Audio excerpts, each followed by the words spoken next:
Hey, welcome to another Flaccid Phoenix live stream. With you as always is me, Dawn of the Phoenix, Yes, sir.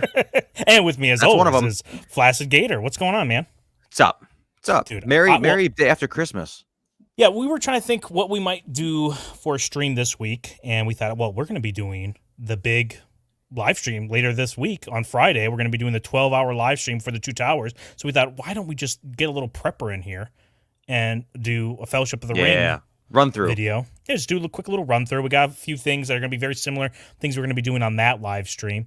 And if you are here right now, thank you for being. I think we have Shelby AC, Tim's Talk, Scooter Buggins, Pat, my boy, that's always trying to egg us on to do our smash or pass right away. He's like, dude, why aren't we talking about this stuff right now? You got to just hold off a little bit. We got to build you up to it, man. Get some foreplay in there.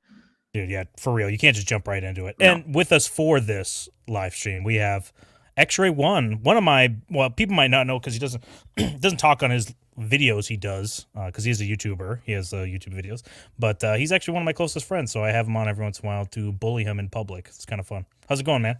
Hello, everyone. It's a good time, honestly, to watch Lord of the Rings. Every time Christmas rolls around, I'm like, oh, I need to rewatch all three extended. Dude, obviously extended. We talked about this a few times, but for these movies, we were thinking about having which deleted scene is your favorite or whatever, extended edition scene. But it's like, dude, who's watched the normal version since the theater? So it's like, I don't know what my favorite extended edition scene is. They're all part of the movie to me, Yeah. Well, right now, if you have your favorite extended scene, let us know. But if you don't watch it extended and you don't even know, what's the difference? Just go ahead and unsubscribe to our channel real quick. Unsub. Just go ahead, just click off our channel, unsubscribe, be great. So, do you guys remember by chance what's your favorite extended scene? Like what scene in this movie that's not in the theatrical cut that you like the most? No, I actually don't. Dan, do you? No, I haven't watched the regular theatrical version since it came out in theaters, so I couldn't tell you at this stage what is added and what's not. Exactly. I know one thing that's added, and it actually is really bad, and I don't like it, and they honestly could cut it, and it would just make me happy, is the whole, what are they called? The other Baggins. I'm talking about at the beginning of the movie. Bilbo's running around trying to avoid those other relatives of his. Yes, yeah. He's like, dude, these guys fucking suck. That's and cool. I'm like, well, I mean, it's cool, the dynamic, but I mean, you talking about at his political birthday party, intrigue of the basically? Shire. What's that? You talking about at his birthday party, when he's Yes. and that's not in the original, huh? Well, when he's trying to run around, he's like, "Oh, dude, these guys are the worst. They live in some other place of town. Yeah, they're my relatives. That is not. They're the Scattelvic Baggins or Scattledick. Let's just pretend like they don't exist. But I didn't mind the scene so much. They're the worst. It's all right. To be fair, they are the worst because at the end of The Hobbit, they were like, I guess he's fucking dead. So I'll just sell it. I'll just sell all this shit. Yeesh. There it is. Shewell Dragons, the Scattleville Baggins. Thank you. And Zax is in the chat. He's in the chat, but not on the stream. Zax. Something's amiss here. You better get in here soon. He's probably asleep again. Yeah, last on whatever stream. Yeah. So he closed his eyes. Listen, he's getting older. It's all right. It's no big deal. So I think this movie, the intro to it, the little whatever you want to call prologue of it, is probably one of the best ever to set up a fantasy series, and it honestly holds the bar. I don't think anything else tops it ever. No. You guys think of anything? No, nothing else. This is one of the best. And rewatching this, it's always kind of a debate in my mind. It's really whichever Lord of the Rings movie I'm watching at the moment is my favorite one. Because I rewatched this, of course, like we all did. And I thought, oh man, you know what? Fellowship is definitely my favorite. I don't know why I always forget that. Two Towers, in my mind, is always my favorite. But no, now that I'm watching this, definitely it's this one. But now I rewatched Two Towers today, or half of it, and I'm like, dude, I mean, it doesn't blow Fellowship out of the water, but this is definitely my favorite. So it's amazing. Really? It's amazing. This is your favorite then, huh, Dan? Yeah, Fellowship's my favorite. Yeah. I like, dude, the intro's so cool. It starts off, just throws you in. They're like, yeah, there's some fucking rings, and here you go. And then they're like, it's just a big battle between elves and orcs and men and shit. It's awesome. And what a cool scene where you see Elrond just sitting there. Elrond Hubbard. He's just standing there in front of the whole, all the elves. And that arrow just whizzes past his ear, too. It's like, holy shit, the precision. Him and all the Sea Org. Yeah, him and all the Sea Org. The Sea Org. Dude, yeah, it's amazing. That intro scene is one of the best. It's one of the best. It really throws you into the action, and we don't really get anything else like that for the rest of the series. I know we get some cool Yes. battles and stuff, but something about that, the vibe of it's completely different. I guess it is, and that's an interesting thing too, because really that's the most pivotal, like high stakes battle I think probably in the franchise that we have, and it's kind of just a flashback, right? Like nothing lives up to it, right? Even in Return of the King, I don't think that final battle is like shares the same gravity. You know what I mean? Really? You don't think so? No, I don't Not think as it this does. one? I don't think it does. I'm not saying it isn't as Sauron good, doesn't make an but appearance. I think that's the big thing about this one is literally Sauron's there and he's got a huge fucking mace. nah, It's a he was big supposed fuck off blunt object. he was supposed to be there though, right? In Return of the King, wasn't it like shot or something and then Yeah. not finished? At the Black Gate, yeah. Yeah. That There's troll a that comes out sketch. is Yeah. him. Basically, they switched it out. The I don't know why they troll. did that, but Oh right, yeah, you're okay. It really, I did not know that it was supposed to be him at that part. I thought they just filmed it and didn't use anything about it. Everyone in the chat right now, I want to know what you guys think. What is your favorite Lord of the Rings movie? Is it Desolation of Smaug? Is that your favorite? Listen, no lie, that is the best of the 3 Hobbit movies. It actually Yeah. is. The first Yeah, and third are horrible, yeah, but it's second not one's fun. like okay. it's fun. Well, Okay. you know what? You were watching this, Gator, and you said there's this funny thing you put in. And I was like, I guess I didn't think about that, but it's so funny. It's like the rings ability here. What was the thing you told me? Terrible side. Oh, this is all it was. He gets his hand cut off or his fingers cut off by Isildur, and immediately he blows up. How is that acceptable side effects to you? And if so, why not put the ring in your body or develop it in some kind of a way where it doesn't need to be on your finger? But this thing holds all your power, and your fingers apparently are not any more durable than an average man's fingers. If you get that finger sliced off and the ring is distant from you, you blow up. That is the worst. That is the worst side effect I've ever heard. He created this thing. He forged it himself. It was his master plan, and this is what he came up with. I am not impressed. Like a Maybe little you should have thought suicide to thing. put it on like a more or a less vulnerable body part, like a cock ring instead. Right? No, that's true. Speaking of, Yeah, the we were rings talking ability. about that. Yeah, go ahead. Yeah, well, it's just like, do you? Well, I guess it's a question, really. Do you think, and the chat too? Do you think that the one ring works only on fingers, or if you slipped it over your big toe, if your big toe is a little smaller, maybe your penis? Do you think that the ring would still work the same way, or is it just completely null and void? It has to be a finger, because again, if it's just a finger, doesn't that just seem kind of? I don't know. It's a strange enchantment to decide on. I think Sauron just a little too specific between that and the explosion. What do you think, Dan? Well, the ring in the books expands and changes size depending on who has it. Well, it definitely does It's that. like a in this, living too. entity. So, and it would have to for this because like people wear it, and then hobbits get it. Hobbits are half the stat, like not even half, a third or a fourth the stature of a man. So like, there's no way it's on Isildur, and then it gets to Bilbo, and he's like, "It's a perfect fucking fit." Yeah, no, exactly. But So what do you could put it Yeah. over your penis. Thank you. That's what so we're you looking think for. that we did arrive at that conclusion? Okay. Well, what about this though? If somebody lost their hand, let's say maybe like an infant. Okay, if an infant was born without a hand or something, do you think if you put the ring over Was it its stump, stealing? Now what they cut its hands off. right? Yeah. Do you think that it would work if it was put over a stump? You Now- could do that cool thing where you like East African tribes do and put it around your neck and elongate your Oh, neck stretch out. it out. Oh, dude, that'd be It's a kind of living cool. entity. It can shrink. The only and way you could die is somebody cut off your head, which you die anyway. So easy. win-win. There we go. Pat has a comment here, Gator. I don't know if you want to Oh, take here it. we go. Yep. Should I watch the movies or not? I read the books, so I thought it wasn't important. I mean, listen, I never read the books, but I watching these movies, this is like one of the only great, I feel like, book to movie adaptations. I never read the books, like I said, but usually, at least to me, when I watch a movie and it's based on a book, you can just tell. You know what I mean? Something about the narrative, or if there is a narrator, you can kind of just tell it's based on a book, and it's kind of off-putting. These movies, and maybe it's just nostalgia talking, I couldn't tell at all. So maybe these would be like a good adaptation, even to people who read the books. I don't know. I've never really talked to anybody who read the books first, to be honest. Thank you for your honesty.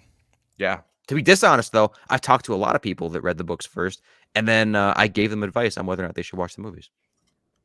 Jake Byron said, "What do you want to put it want to do, put it in his jail pocket or prison pocket? Hell yeah. No. I mean, would you want to put it in the prison pocket? I don't think so. Leave that prison pocket alone. What's wrong with the prison pocket? You can use it for storage, especially like Sauron. I mean, how much is he really eating? You know, maybe that pocket goes unused. That might be true. Yeah, it might be clean as a whistle.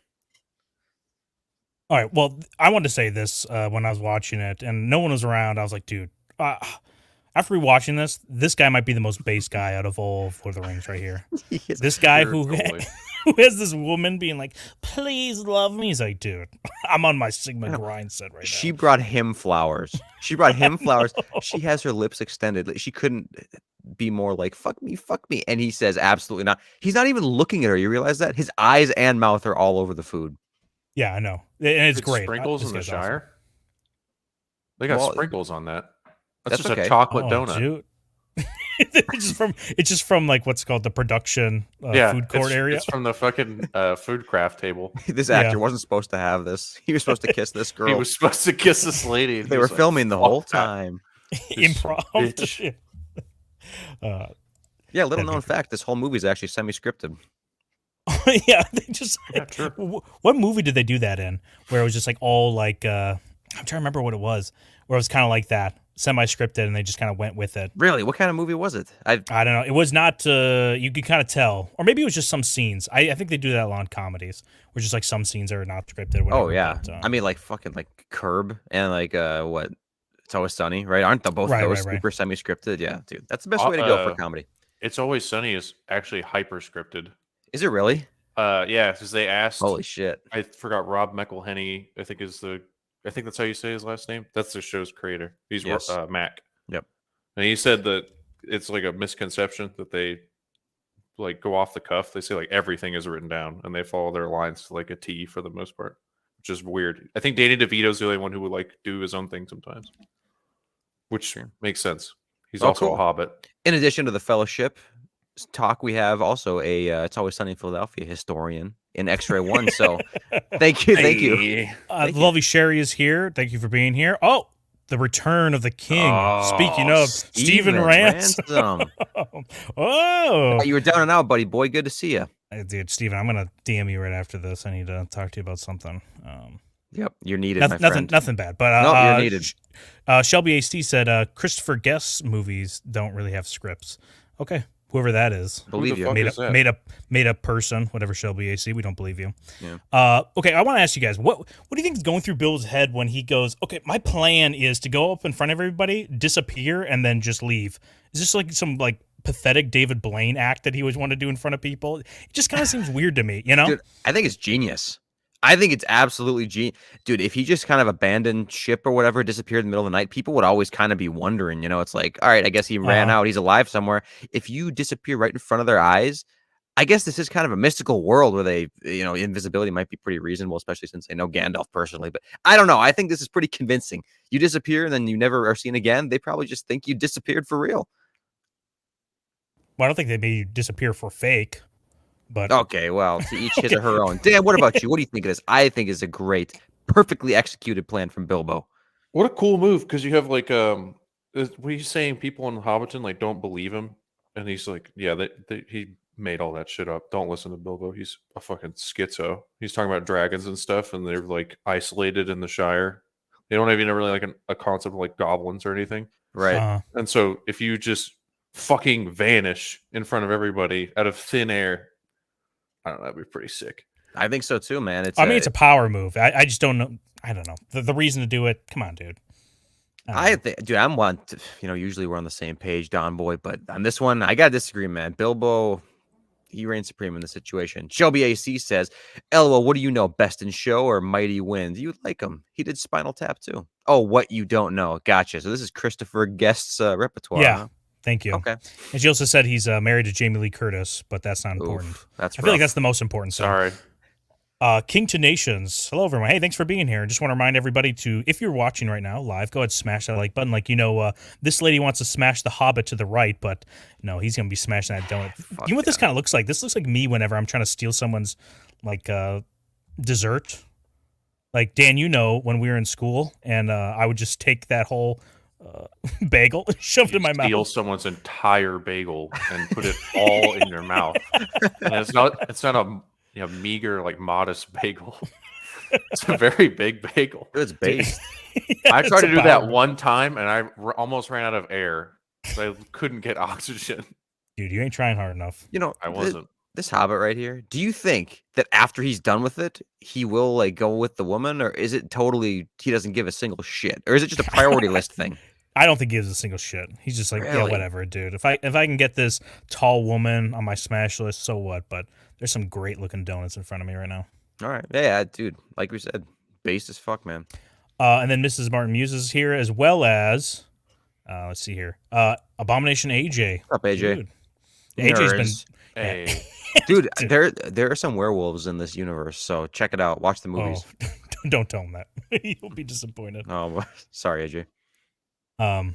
You know, it's something funny that whenever I hear people talk about Lord of the Rings, it's always weird when I hear Gen X people talk about it because they'll be saying something like, "Oh, back in my day, it was not cool to be nerds, and you used to get piss thrown at you, and it wasn't cool." And I'm like, dude, when we were growing up, it wasn't looked down upon. Maybe it was the coolest thing, but I mean, the best movies coming out at the time were fantasy sci-fi movies. Yes, 100% true. And yeah, we didn't, it definitely wasn't cool to watch it when we were kids. Like, it's not like you were outcast or scrutinized for it, but it Right. definitely wasn't the thing that made you cool. Like nowadays, the center of social communities in high schools and middle schools are video games for sure, anime a lot, and then stuff like the MCU and Star Wars. That's normie content now.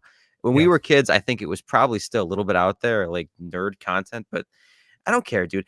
Oh, the guy got shoved in a locker and then they fucking rubbed their cum all over my hair. That didn't happen. I actually don't even believe that Well, that some kind of of those things bullying didn't ever happen. existed. I don't believe it. Maybe in very isolated situations. No way.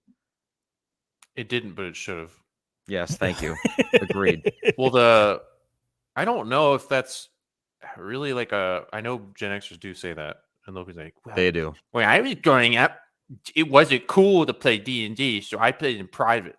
It's not cool now, and I don't give a fuck what you think. But Based. assuming it wasn't then, I mean, realistically, the media that you had around stuff like that was such in a fledgling state. I mean, Lord of the Rings was really like the emergence of the good fantasy series that came out. Before that, really, the biggest portion of it was King Arthur Legends. So, like, Yeah. I mean, really the most recognizable, at least. I shouldn't say like nothing else existed between those 2 points. That's a huge gap. But this was high quality and it was written well. And everything else kind of prior to that really just fell off or like never reached eminence. And then media obviously had to develop because you did have a Lord of the Rings movie, the animated one, before this. And Ooh. there's a big split audience on that one. So I think for the most part, it's because shit that was for nerds fucking sucked. And Yeah, so true. you could immediately dismiss it. Whereas like the nerds who already liked that kind of thing were like, oh, this is cool. I finally get to see this on a screen or in animation. Stuff like He-Man or whatever and Masters of the Universe. You ever seen the Masters of the Universe movie with Dolph Lundgren? It's fucking dog shit. But if you made it now, it would be tight as hell.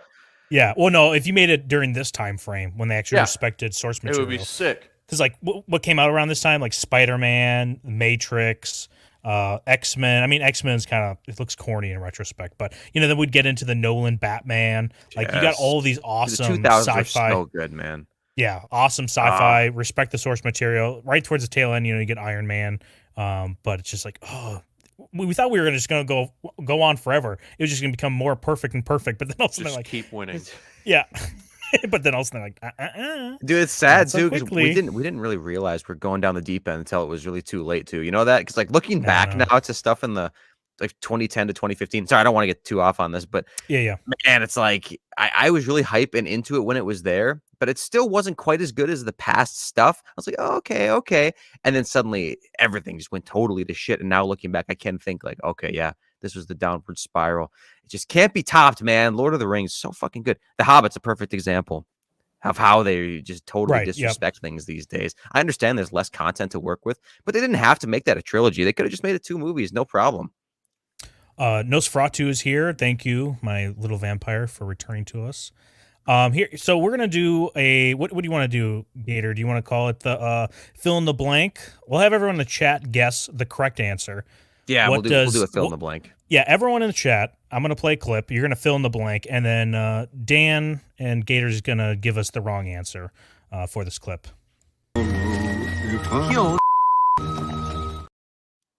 Okay. Oh It's man, like 2 seconds.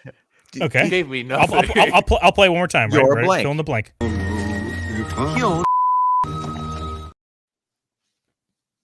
You want one more time? No. Okay. Wrong answers only. Yeah, I think. Look how fucking smug he looks. Can I just look at Frodo right there? Because he just looks so fucking just high and mighty up there, even though he's 2 feet tall. Man, right. That's why there's really only like a couple of correct answers based on demeanor. I think he looks like he's saying you're racist. You're You're racist. Gandalf's like, yes, I am. You're racist, Gandalf Sama. No, I don't think he says. I don't think he says it with that attitude. It's decent though. It's decent. I think he's saying you're fucked. That's what I think he's saying. You're fucked. You just even tell him what's coming around the corner. I know what you did. Like, or yeah, that works too. Yeah. There's something waiting for him. And there's another one. Okay, so I don't know if we in the chat we're getting the responses right now about what they want to fill in the blank here. What's the actual one? But if in the chat you put in "you're late," then you are correct. It is "you're late." Okay. Do you want to do another one? Do you want to move on to something else? We do another one quick. Okay, we'll do another one. Okay. Okay, this one. If you're referring to the incident with the I was barely involved. Okay. What does Gandalf say? I'll play one more time.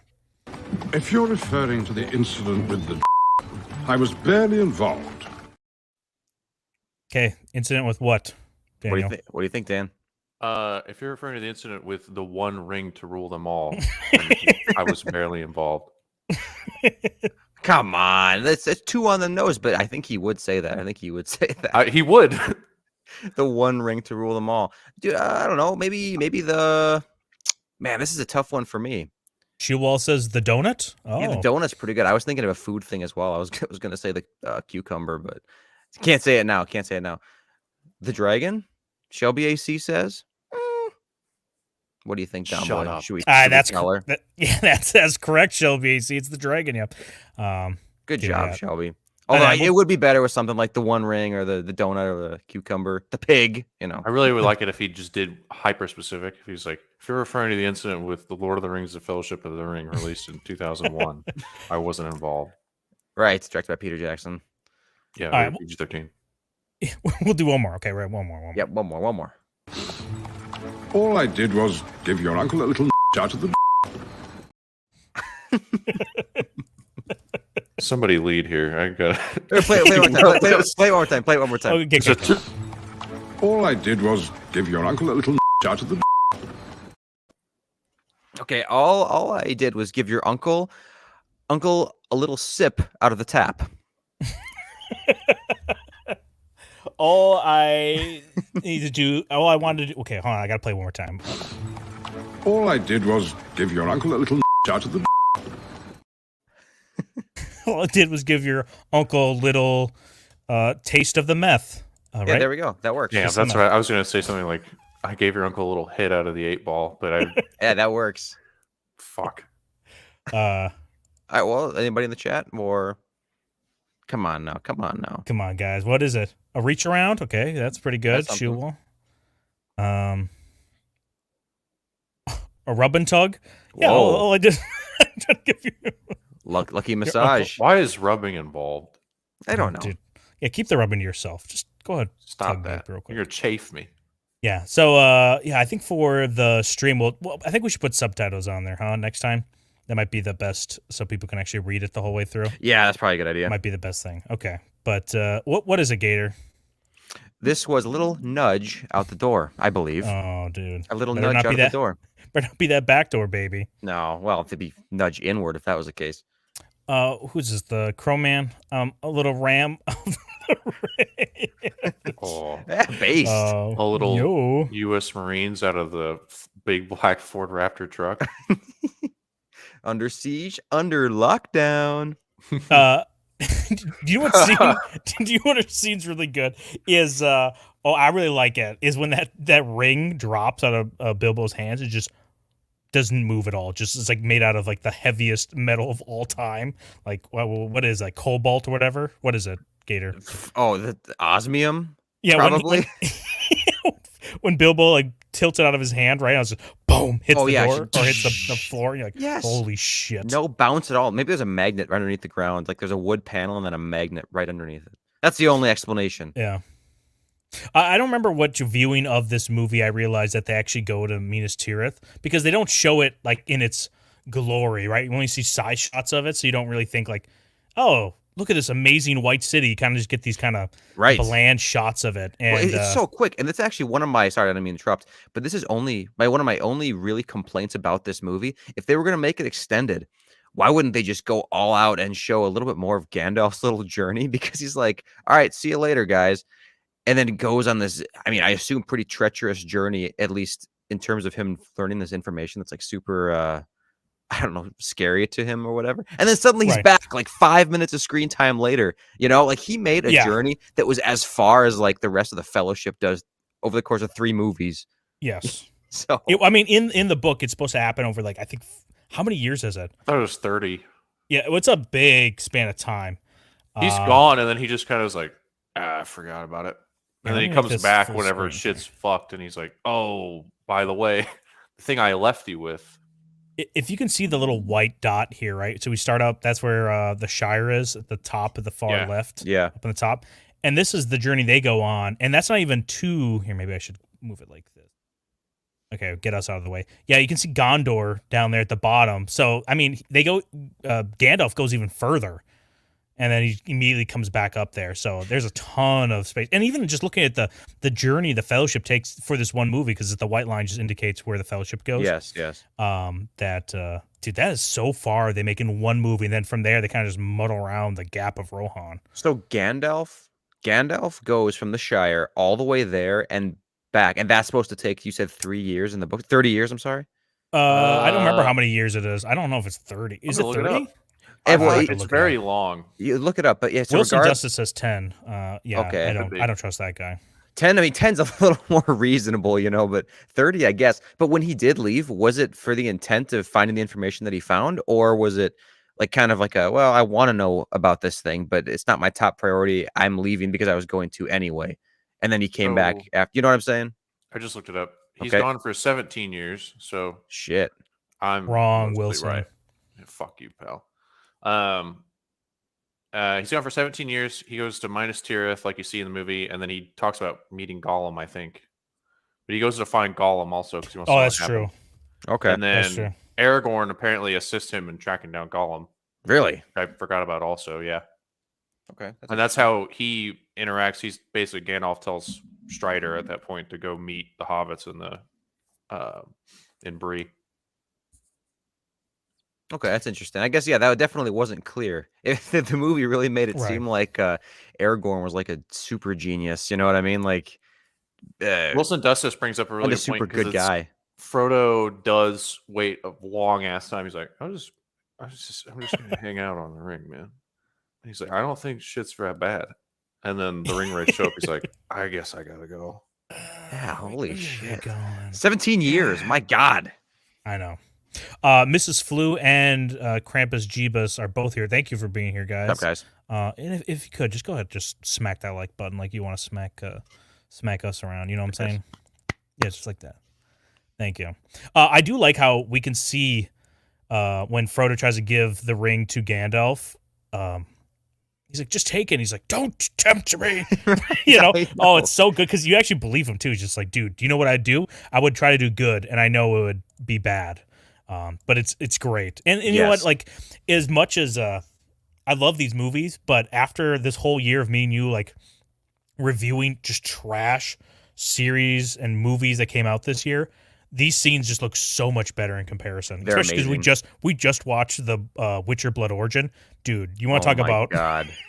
like zero to hero or whatever? That show will make you appreciate every scene in this movie. It will, and you know the aesthetic of it too. You know, my wife Yes. watched Blood Origin and first half of Two Towers with me or whatever, and she agrees it's night and day. Something about what they're doing nowadays, and she thinks it was the quality of camera. I don't think it is. For some reason, in these modern fantasy shows, The Witcher especially, it just kind of looks like people from the modern day in cosplay, and they're in these I mean, they're not shitty sets, but they're something's off about it.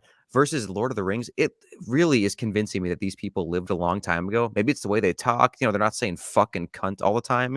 So maybe it's partially that. But I don't know. There's just something so convincing and endearing about these movies. It's amazing, man. And the places that they shoot, everything is great. Right. And the level of epicness, I think, is perfect too. I was talking to my brother about The Last Crusade, best movie of all time, the other day. Yeah. And like a huge part of why that holds up so well is one, the practical effects, which Lord of the Rings does a decent amount of as well. And then also the level of mysticism in it isn't so over the top, and everything doesn't have to be the most epic thing that's ever happened all the time. And they do that in The Hobbit all the time. Like everything is just upping the ante every single scene. But in my opinion, this is the last thing I'll say about it. In Fellowship of the Ring, I think we get the most epic, like magic wizard scenes. One is when Gandalf addresses Bilbo. He's like, Bilbo Baggins, and like everything gets dark. And then later, when they are in with the elves, and Gandalf starts talking in the black speech or whatever, it is so intimidating and seems so powerful, much more so than anything else they do in the rest of the series. And to me, it's so much cooler than anything they do in modern fantasy shit. I don't know about you guys. Well, Gandalf doesn't really. I mean, I'm trying to think back, like even in Return of the King and the Two Towers, he doesn't really use a lot of magic. No, not really. He blinds Aragorn and lights his sword on fire. I think that's the biggest thing he does. And then he does a voice changer thing to sound like Christopher Lee, so that's cool to trick them. And then, he doesn't do shit else, and he blinds the Nazgul in the third one with his staff. Yeah. Yeah, but then when the Witch King comes, right, and he just breaks his staff, that's so awesome. Just blows it up. Yeah, it's sick. But you have him literally fighting the Balrog, which I guess that counts too for the second one, is that's part of the. But still, even then, he uses most of his magic in this one.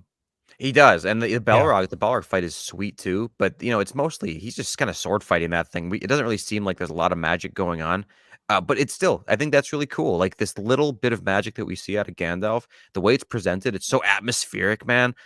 Sorry for jerking it off so much, but dude, it's just so much better than things they do nowadays, where it's always accompanied by some kind of a little cheeky quip afterward, like you didn't see that one coming or something like that. It's just like the dumbest shit. He's badass, but he doesn't have to have like that. Like, look at me, I got this. Like, pretending this. What they're trying to give off gravitas with like pretending to have the big dick energy, but they don't.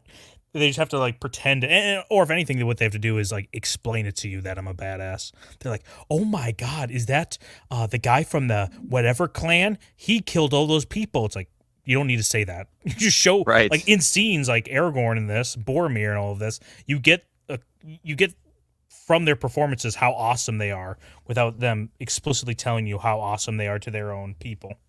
It's kind of done the opposite of what you're saying. It's Gandalf's introduced as just like a wandering bard who like steals fireworks, and then all the heroes of the Fellowship are kind of like just dudes who just show up, and then they show on screen instead of telling them or telling the viewer like, hey, this is why they rule. Yeah. Well, and that's what I'm saying is like, well, you just get it from their performances why they're awesome, not from them telling you like, don't you know this is like the first captain of Gondor, son of the Stewart of Gondor. He's a badass. You're like, okay, sweet. You know what I'm saying? Yeah, that makes sense. So. Well, I want to go to this one shot that we also have a trivia section for as well, but you gotta love Frodo's face in this movie. Oh yeah, he makes his face multiple times. He does. And what do you want to call it? The vinegar strokes? Here? It's his vinegar strokes. Yes, his vinegar strokes. We all know he's about to ejaculate. He's about to bust right here, and we do see it a number of times. So let's go into trivia mode for this one. Yeah, you think? Okay. You think? Yeah, go ahead. Yeah, how many times do we see Frodo's vinegar strokes in Fellowship of the Ring? Let us know in the chat, and then we'll have Dan guess here in a second too. And we'll give you the right answer. Oh no! Are we doing over under here? No, just give us the right number. I need the How many times have we exact see number. What this? We see this face. What do we think that Sauron's showing him when he's? Is he like? Why he's being Is tempted is so much? Sauron just spread eagle in the tower? Oh He's yeah. showing his Sauron bussy. Only his only the bottoms of his armor is off though. The top armor is still on. Tops. Well, yeah, you got a sick helmet. He's got the flail too. He I looks think awesome. so. Oh, what do you think? What do you He's think? swinging around that mall.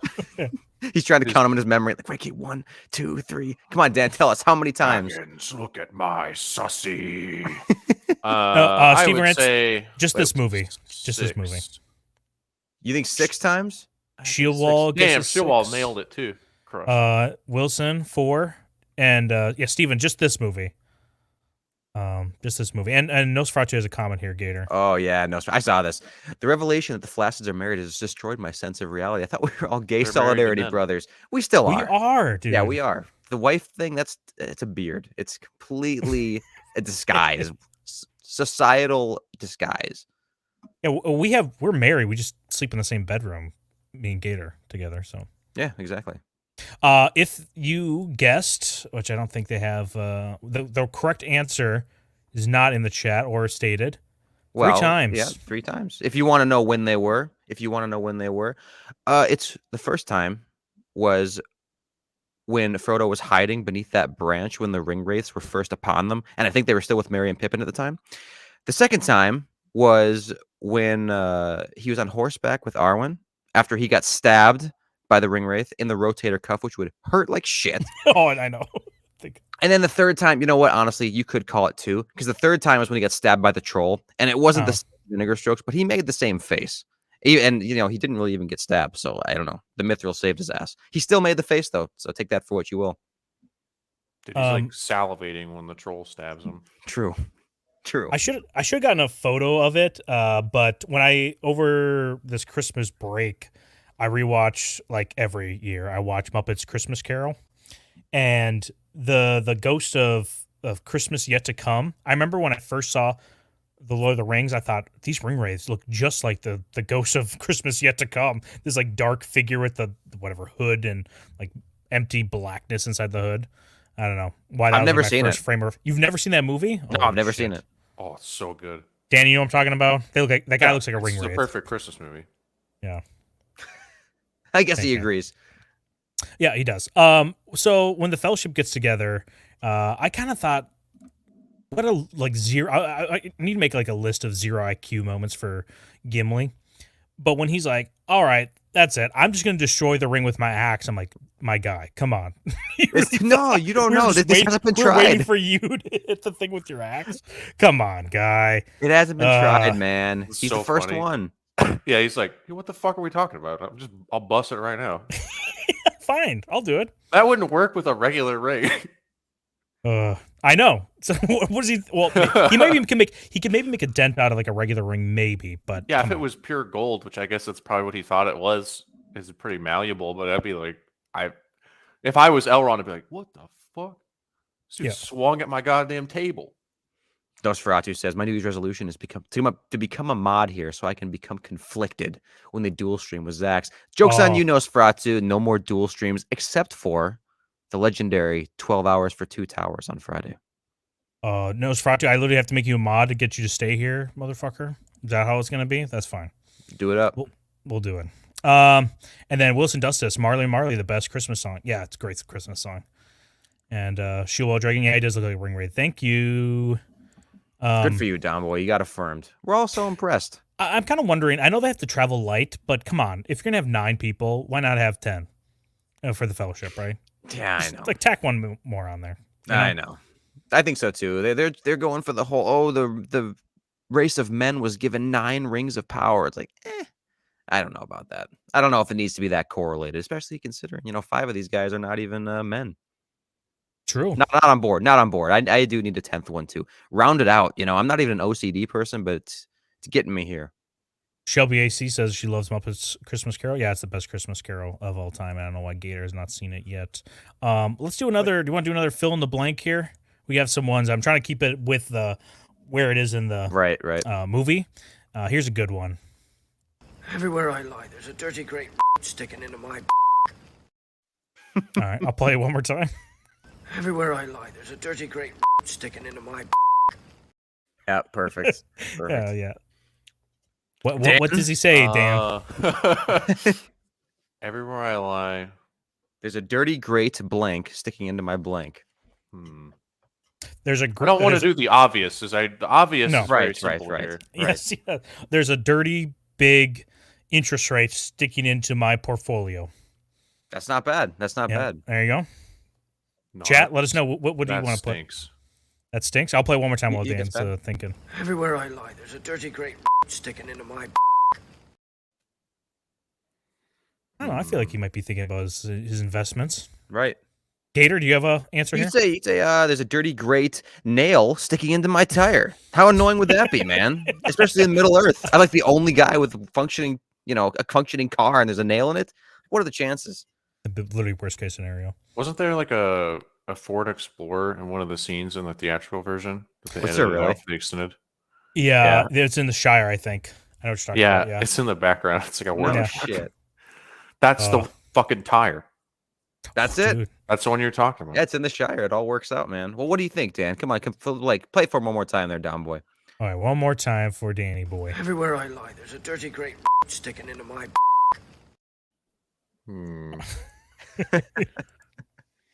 Everywhere I lie, there's a dirty great truth Oh. that there's a cock in my back. I couldn't think of it.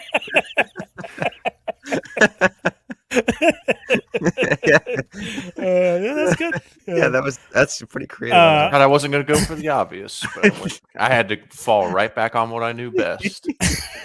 Cocks. That's right. That's right. I mean, this one's pretty easy. There's a big dirty root of sticking course. into my back. The root. Yeah, it's I don't the know. root in the temptation. back. Yeah. I want to say it, but it's not funny if I just say it. Whatever Yeah, else I I'm know. thinking. No, okay, listen. The chat is not playing along with this. You guys are not giving us Yeah, answers what the here. fuck's going on here? I don't What see are a you guys- single person. You guys are not like actively participating in this chat. Like, what the fuck, you guys? I'm gonna doing? call some. Yeah, Nosferatu. Yeah. Oh, best Christmas ever. First of all, it was my worst Christmas ever. Thanks for bringing it up. Second of all, I had food poisoning. Second of all, play along here. Come on, man. Fill in the blank. Shelby AC, that goes for you too. Steven. You're being called out, guys. Steven Okay. Ransom. Maybe they're on a delay. I don't know. They're trying. Their brain's not working nearly as fast right now. But you know what? There's a shot in this movie that does not age well at all. And there's a couple of them, especially with the underwater scenes. They kind of look weird. But this shot, out of all of them, I'm like, yee, maybe you should re-edit this one.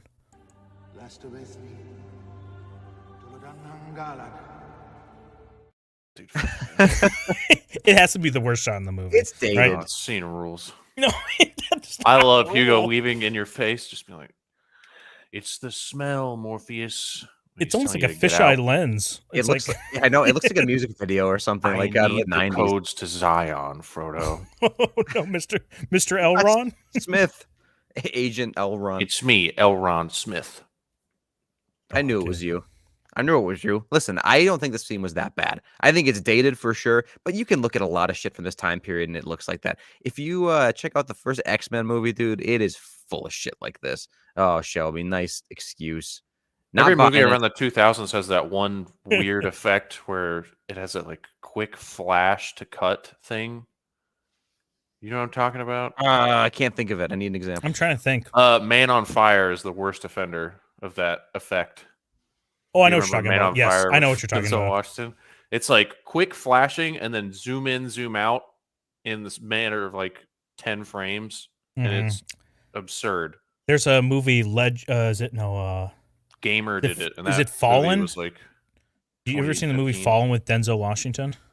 yeah, Yeah, that does it a lot in that one too. I catch every Denzel flick. Oh, dude. Hey, Dial Through the up. Veil. Thank you for Dial being up. here. Based. Oh, dial up connection. Dude, I got a stack of AOL DVDs right now. Excuse me, DVDs. AOL CDs that I'm getting Yeah. 60-day free trials, baby. Yeah, hit us up on MSN Messenger after this, okay? Through the veil. MSN Messenger. Dude, Yeah. you know what's funny? Think about that. How long ago that was? And that's when these movies came out. I know, dude. Okay, listen. I know it's not a 2 Tower stream. We'll talk about it then.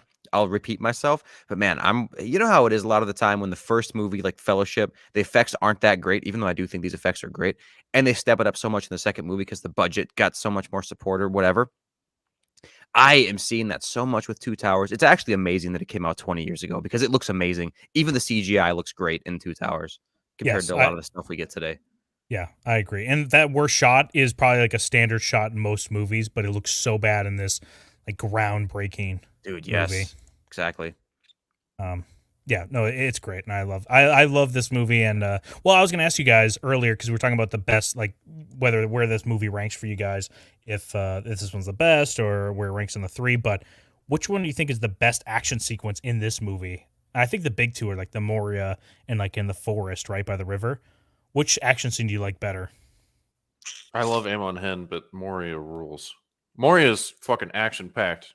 Yeah. Yeah. Especially if you extend that all the way to the Balrog scene, dude, I Yeah. think for sure it's that. Also, you know, I mean, I know it's been said a million times, probably, but dude, Shrek completely ripped this movie off in so many ways with so much of the scenery. That like big chamber.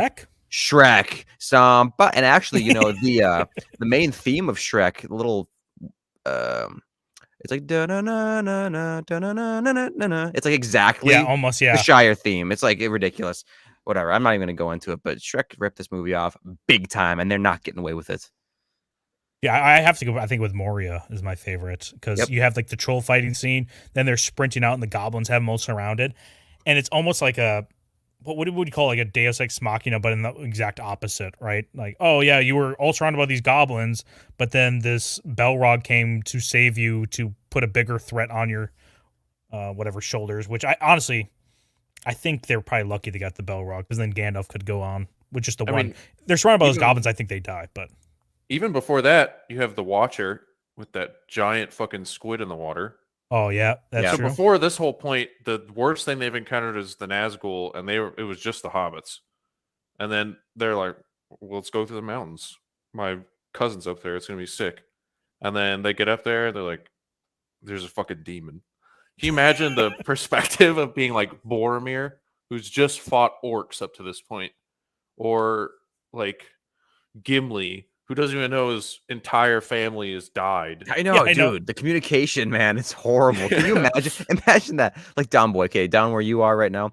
Imagine somehow coming back up here to your hometown and finding your whole family has been dead for like a year, and you just had no idea. Like what? Well, and then also just being super They're excited all for skeletons being like, already too. Oh yeah, They've been already dead a long ass time. already skeletons. Yeah. Well, and also the insult to injury. There's like a tomb. There was a tomb for Gimli's cousin right there. It says, "Here lies whatever." It's like, okay, so I didn't even get a courtesy invite or anything. Like they couldn't have sent me something, dude. As well, a good thing about this whole sequence, the visuals are great, especially when they're down in that.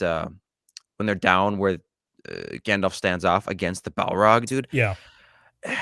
So I keep going back to it, but it's the lack of over the topness is just so good. Like, you know how long it took them to jump down from that one chunk of staircase to the other? I know. Yeah. But it's so realistic because it's like, dude, you wouldn't see me just casually like, oh yeah, I'll just hop right down there. Sure, Legolas might because he's a little agile boy. Yeah. But everybody else, no, it's going to take a while. And if I feel that thing kind of start to, you know, shake around and rock back and forth, I'm not just going to immediately, oh shit, and jump. I'm going to really try to get my bearings and think about this. I thought it was such a tense scene for all the right ways. Oh, Yeah, now I'm trying to think. Even before that, you have them in. I always pronounce it wrong, but the Caradhras Pass. I don't know how to say that word, but it's the mountains that they're in before they decide to go to Moria. Yeah. Literally, just be them, and then Gandalf turns around and go, Saruman's shouting at us from like 200 miles that way, and it's fucking up the mountain. It's Saruman. It's like, are you sure? Like, what the fuck?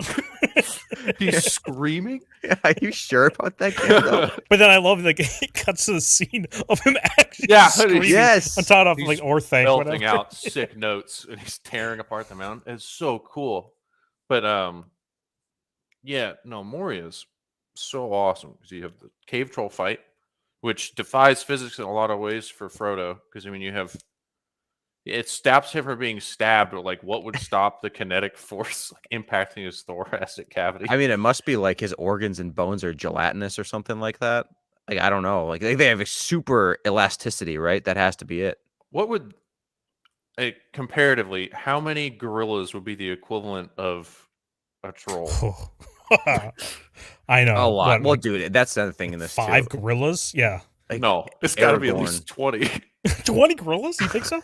Yeah. He's got that number pinpoint, man. Oh, Aragorn, yeah, gets smacked by that thing into a wall so hard. Like, he gets I backhanded know. by it, whatever, and he slams. And I do like that about in this movie too. When they get hit by giant things, they're immediately knocked out. Should they be dead? Sure. But in everything else, they're not even going to be phased. They'll be up for another fight, maybe get the wind knocked out of them. At least they get knocked out in here, right? right. Immediately. Yeah. Yep. And well, I was going to make a little trivia question here: is how many arrows did the troll take before dying? You can answer how many in the head and how many total he takes. We'll accept either answers here. How many arrows to the head did the troll take before dying? But we'll also take how many arrows total. Because that scene is so good too, and it's funny that like there's comedic parts to it, but it's not super over the top where you're like, like how many other shows do that right now? Where like Sam is fighting with the frying pan, but dude, a frying pan you can do some fucking damage. Oh, with, yeah. You don't need a Maybe sword. skillet? Be It Yeah, was dude. a skillet, yeah. Remember that skillet, Don Boy, when you and me and JB? Yes, that thing yeah, is like that is 35 pounds. That's a Sauron level skillet. Yes, it is. He could walk out of the gates of Mordor with that thing. Everybody would bow. You know what though? Peak comedy in this scene. It's kind of Marvel humor in a way, but it was done way beforehand, obviously, and it wasn't played up to death. It was when Pippin dropped that whatever it was down the well, and there's just that moment of hearing it crash and crash and crash, and Gandalf's just looking at him like, "Are you fucking kidding me?" Like, it's perfect. I know. Yeah, that's pretty good. They're guessing 3 right now in the chat. I think listen, it's possible. It's possible. I thought it was 2 to the head, and then it was. Yeah, I'm pretty sure Okay. it's 2 to the head. But I think if there could have been a shot in there, one of those 2, maybe Legolas fired 2 arrows with one hand. That may have happened. So there may be 3 total, but I'm pretty sure it's 2 to the head. Yeah, I think I counted 2. He shoots a double arrow, I think, but that's to his body, I think. But if we're wrong, call us out and cancel us. Stephen Ransom said, we need to start a campaign. Shrek shall pay. Dude, Shrek needs to go. These movie rights. Yeah, this scene's amazing. I like, I don't know, I like seeing the other one too because you get a lot more like kind of, I don't know, Boromir action, especially because it's his last scene ever to be on screen, to be fighting. But because these are goblins too, right? These aren't orcs that are fighting, right? Right, they're goblins, yeah. Yeah. And I think we talked a little bit about before about the Balrog, but I'm just playing this quick little clip of him. I just love like his roar isn't just like a monstrous roar. It almost sounds like an actual fire breathing. Yes. Here, I'm gonna play it. Not the same. Like, yeah. Oh, It's so so cool. sounding. I remember watching the behind the scenes, and I don't know if you saw it, but they show how they record the Balrog's noise, Okay. and it's literally a big cinder block dragging across concrete, Oh, It does sound like that, yeah. like with Here- other bullshit in there. But obviously, it's like that's the primary thing. It's like this scraping. here, I'm gonna play one more time. Yeah, it's good. Yeah. Man, that is just such a crazy sound. You know what I love? The thing about this too, is at least in the extended edition, this is like kind of close to halfway through the movie, but this Yes. is like such an epic scene. And in my opinion, it doesn't feel like the movie drags on after this. It doesn't feel like there's supposed to be this, falling action or, conclusion. They keep the movie going at such a good pace. And that's part of why I think this might be my favorite one. I don't know, but Dan, you said it's your favorite, and I totally understand why. It's just so good. It's so good in all ways. I think this was placed perfectly in the movie. Yeah, it's nice because you have like really high stakes.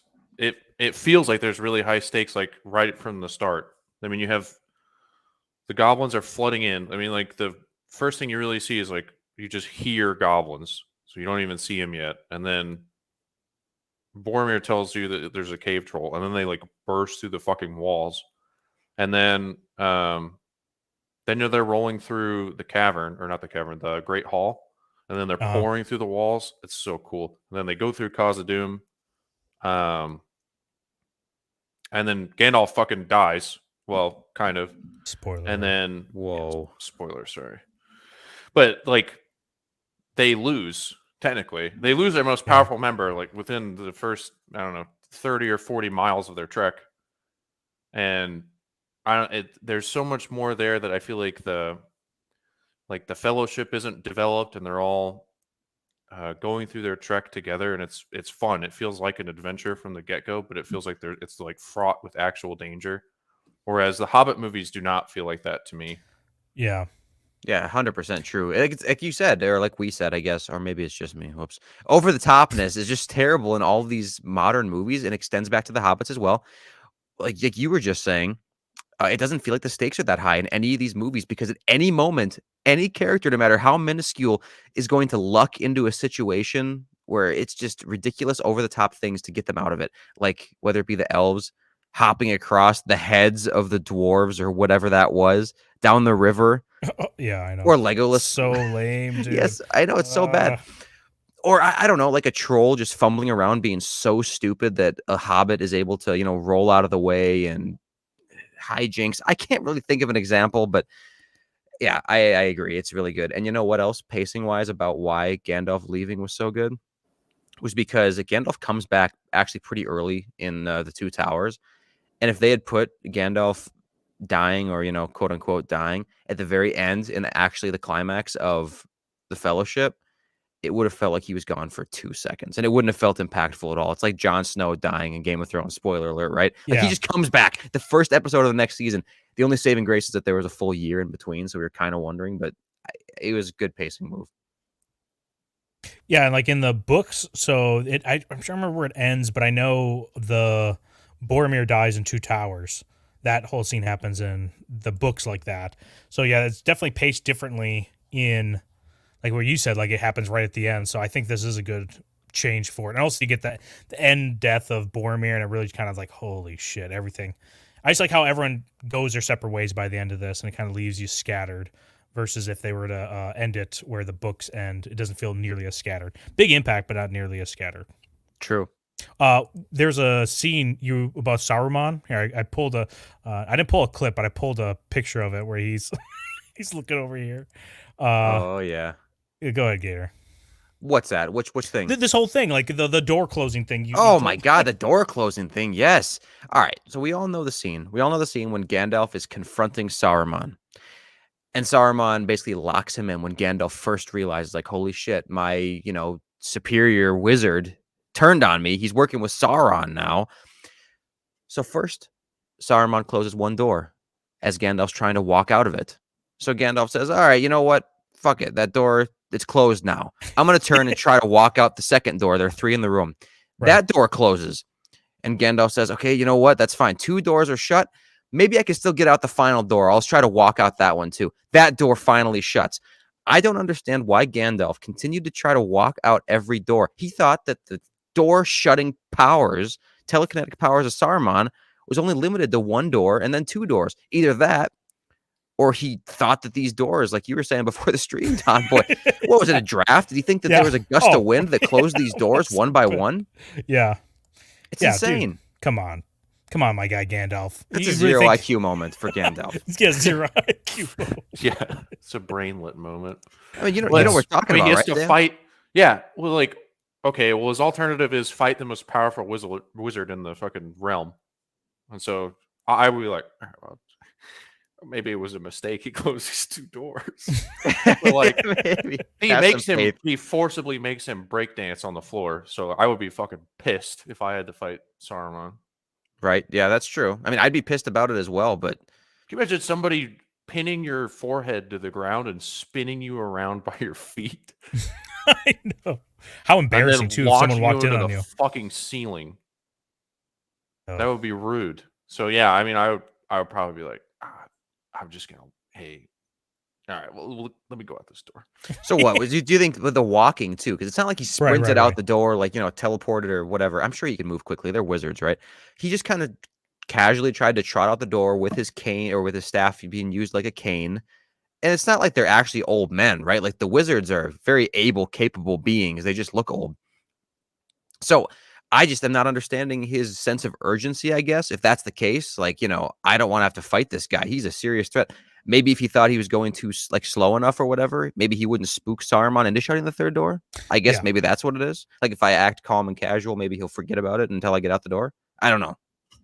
Possibly Gandalf's playing 4D chess. You're saying with him? It is possible. Yeah, I'm trying to Somehow. give him some benefit here.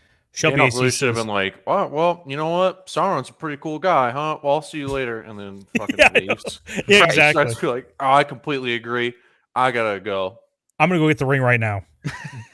Hey, I'm on it. All right, sick.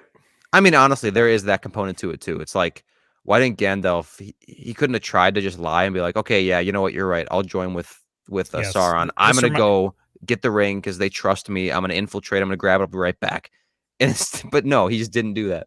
Dude, there's probably like a lengthy initiation ritual, especially if you're like a wizard into Sauron's fold. He's probably avoiding that. That's Just true. Let's say Gandalf joins, then Sauron's like, all right, I'll get the literature. And he pulls out like pamphlets and fucking, he's got the Palantir. That sounds boring as fuck. That's true. And I'm Well, sure the I'm right. Palantir has some kind of component to it too, where it could like see through your deception or something. Maybe I don't know. So The you know what? Palantir also shows you Sauron's sussy. That's true. Oh, dude. Shieldwall There's no way Dragons has Gandalf would resist.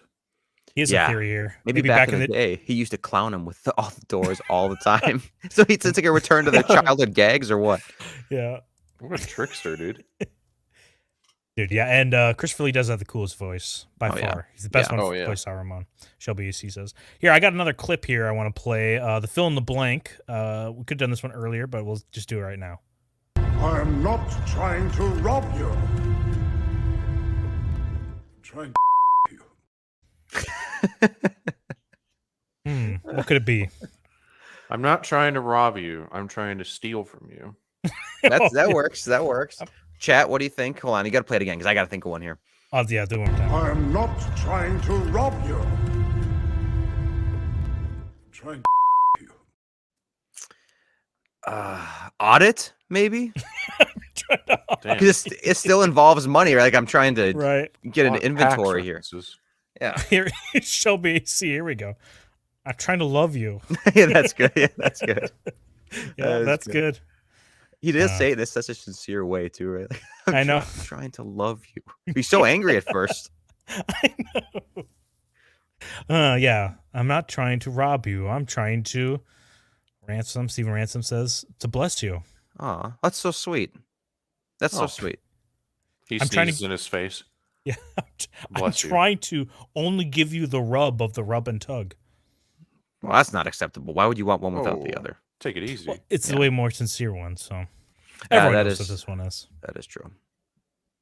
I'm trying to. Yeah, there you go. I'm trying to rub you. Yeah, that's what it is, Joe Ball. No, it's I'm trying to say what? No, help you. Help you, Sorry, help you. I almost said save. Yes, it's help you. Okay, I got one more. For this is when they're in outside of Moria. I like this one a lot. There's 3 bleeps. You have to guess every single one here. Oh, Jesus man. All right, Christ. ready? Okay, ready? What are you going to do then? Knock your against these doors, and if that does not settle them,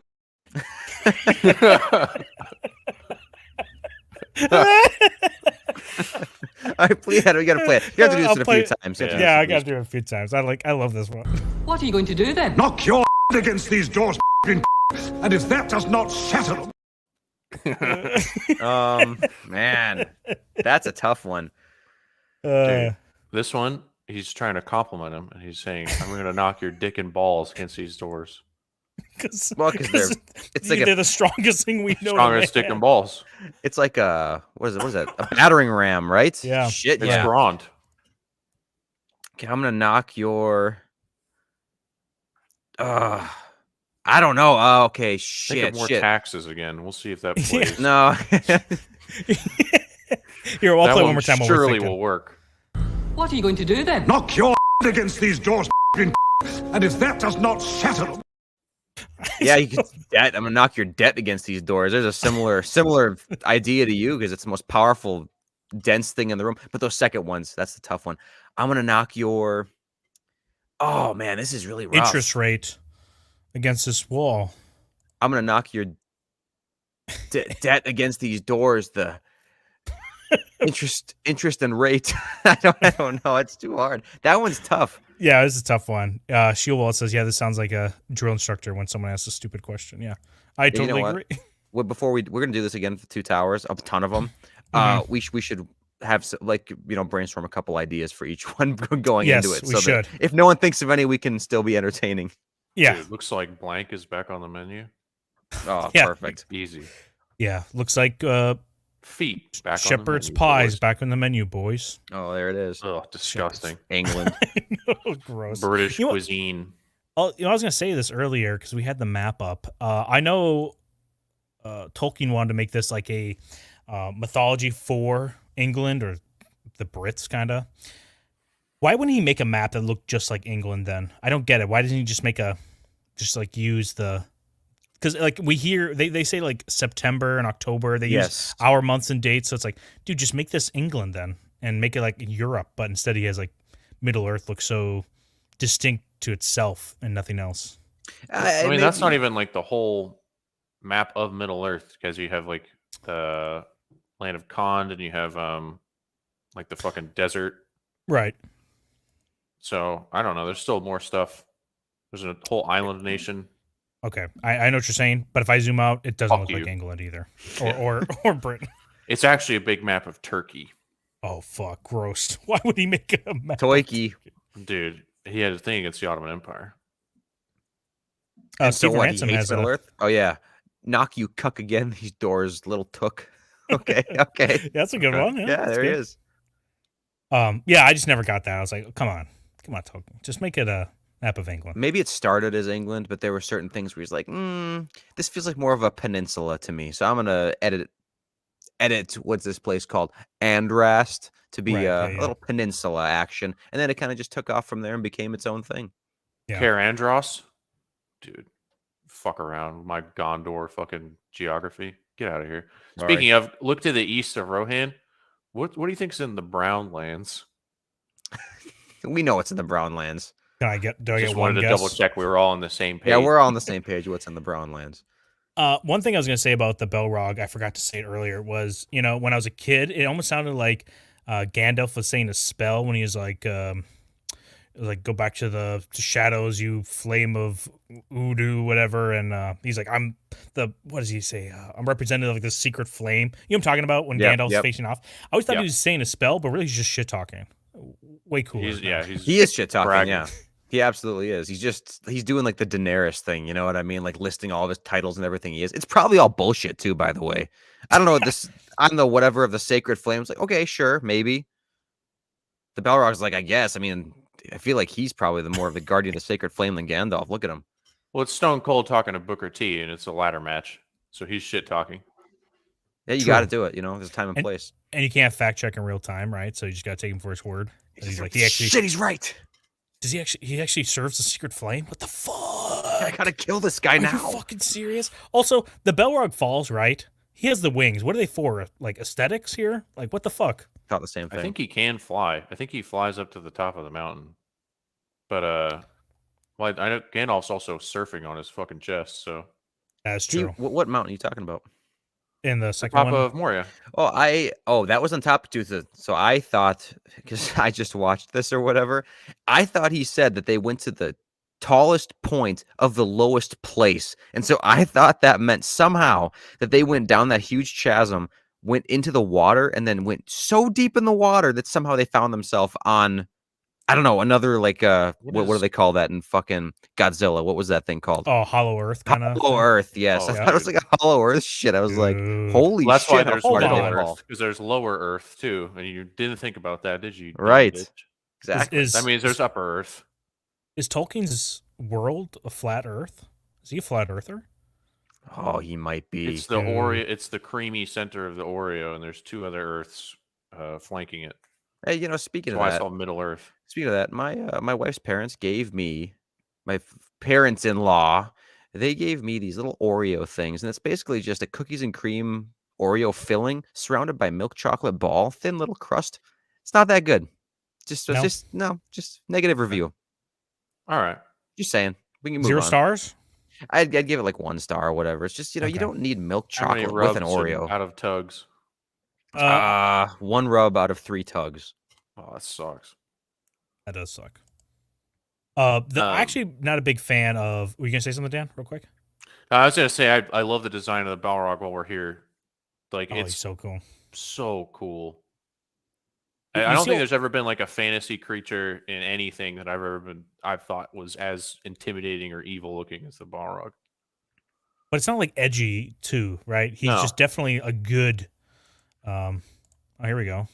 Servant of the Secret Flames. Servant of Eru. Iru. Thank you, Major Glory. Iru-sama. Yeah. Yeah, he doesn't look edgy. He doesn't look like a gothic kid at all, the Belrog, right? He looks awesome and badass and dark without going like some goth kid would probably be, I don't know, loving it, whatever you want to say, some edgelord. Yeah, and it's not over the top either. Like I keep saying, man, it's not like there's tons of intricate designs. There aren't spikes sticking out of him everywhere. It doesn't look super metal. It's just kind of like a humanoid thing with wings, like goat horns or ram horns, whatever, which is super like demonic imagery, and then a bunch of fire. And I also like how kind of unexplained his abilities are, its abilities, whatever. Like Right. it has a sword for a minute, which kind of just it materializes out of nothing, and then he just materializes a whip for himself. We don't really see that happen either. He just kind of has them when he needs them, Right. which is just super cool. Like it's this weird ambiguous magic, and not everything needs to be explained. No, it Like doesn't. I don't And- need to see a prequel movie where we find out we see the Balrog studying the ancient scriptures of how to manifest certain weapons at certain times. Then we can look back on this movie and think, oh, that's how he was doing it. I don't need it. Well, it's cool too because most of his form is obscured, so you really get you get a sense of scale from him, and then those details that would make him potentially look silly are kind of hidden. This is probably the point you can see the Balrog the most because before that, it's really just a head and like fire and some of his arms. It's like shrouded in smoke. So it's True. really good design on that front too. Yeah, if you look at the art too of the Belrog before Lord of the Rings, a lot of it looks cringe. This looks so good. I wish I had a clip of the movie, the animated movie. It looks so bad. I'm like, oh my, I'm so glad I didn't grow up with that, like Zax did in the chat. Ugh. Isn't I this a didn't guy? Gandalf. It's a guy in like a weird fucking suit. Yeah, it looks really Yeah. bad. Shield Wall says, but he's on fire, so that's badass. Yeah, it is. It is legitimately badass. Yeah, it is. I think I'm the only one of, I guess, us that kind of thinks this movie does drag as soon as they see Galadriel. I'm not a big fan of this, like, kind of, it just lulls here. I understand why they have to be here, and it hits the beats, everything you need to happen, but I don't know. It does drag for me here.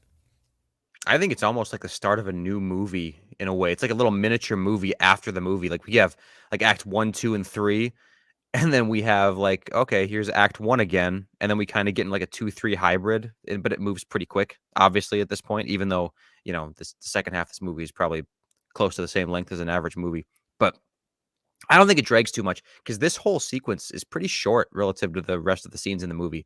If this was the start of a brand new movie, like if this was how you started the Two Towers, I think it might drag a little bit more because we're not used to such long extended sequences. But I mean, if you're watching the extended cut of this, you just watched 2 hours of really long sequences already. So this one's pretty mellow, I think, by comparison. Like it's not that long, and you kind of need a rest after the whole Moria thing. At least that's what I think. I don't know. What do you think, Dan? Well, yeah, and I don't think they tarry here very long, if I recall. Yeah, I don't think so either. It's probably like 10 minutes at like most. It might not even be that long. I mean, it has that weird scene with her and Frodo. But apart from that, they give them the gifts and then they're on their way, and then they go up the falls. Plus, like the design of Lothlorien is really cool. I love that they're living in like the treetops. Yeah, and I was going to say, I think earlier on when we see the elven kind of actual armor at the beginning of the movie with Elrond and the big battle, right, with Sauron, Mm-hmm. they do a good job with the elvish armor in this, and you can see it with compared to other fantasy series right now being produced, Rings of Power and Witcher and stuff like that. They do a good job in Peter Jackson's elvish Lord of the Rings armor.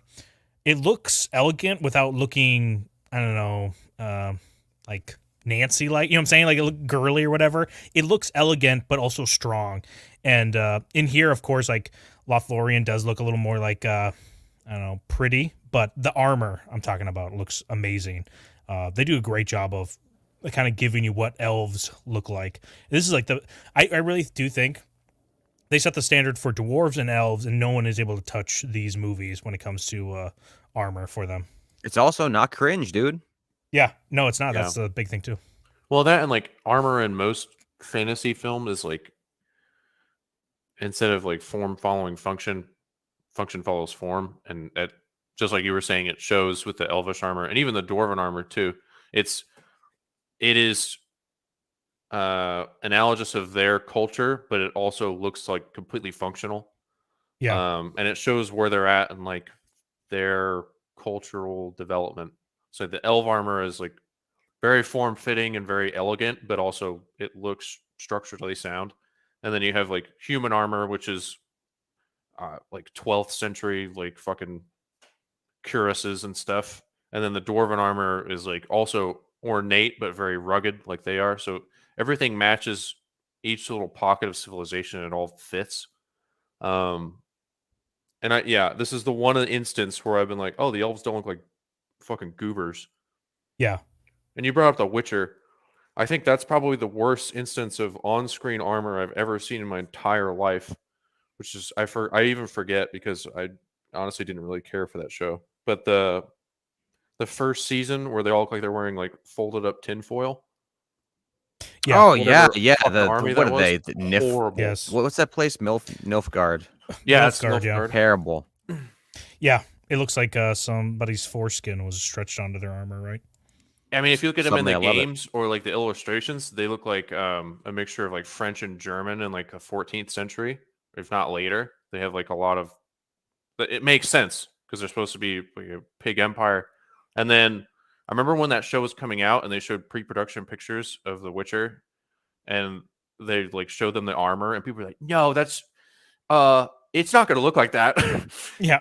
Or it's not stupid on purpose. And then it came out and it did look like that. Right. Uh, Bad. Dude, Major Glory here. Then Rings of Power armor. Yeah, the Numenorians, their armor looks so bad. It's funny because there's not that many people. They're not like giving armor for like a whole army. It's like but not even a battalion. What would be like a squad, a company of soldiers are even in that series, especially with the Numenorians, and it looks awful. It looks bad. Ugh.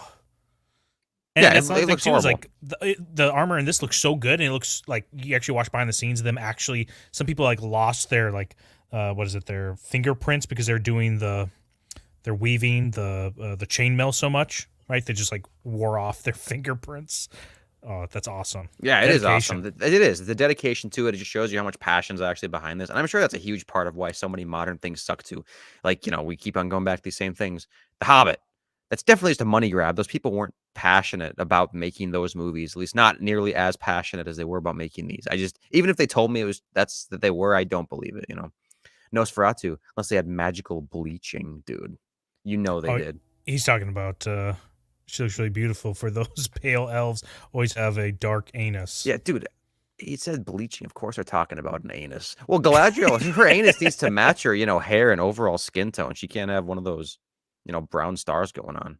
Well, I think her anus took over when she was getting tempted by the ring, right? She's like, I am the anus version of Galadriel. She was all anus in Rings of Yeah. Power. That's what I'm saying. Dan, you're telling me about that scene. You brought up something to me. See, actually, that's a good point. Gator, whenever, because I want to know if you had the same interpretation, because I remember me and my brother were thinking the same thing, like, of that scene whenever it happened, but like it seems like whenever that scene happens, she's like leveling up, and I never understood that as a kid, because it seems like she does her fucking thing, she shows her anus, Mm-hmm. spreads She shows her cheeks. anal form, yeah. She's like, look at my butt cheeks, Frodo. And then she spreads them. And then Frodo's like, yo, he throws the ring in it. And then and you hear a little like down Yeah. the bottom when it reaches the bottom of the it's like chamber. earlier when it's hard metal hitting concrete. But it seems like she's like leveling up or something. Like she's gaining more power by Man, being just in kidding. proximity of the ring. Yes, I totally agree with that. Because yeah, what is she doing right there? She's just an elf, right? I mean, I don't know about the extensive, magical history of Galadriel, about what exactly happens to her. I guess she has a ring of power herself, or she has a ring.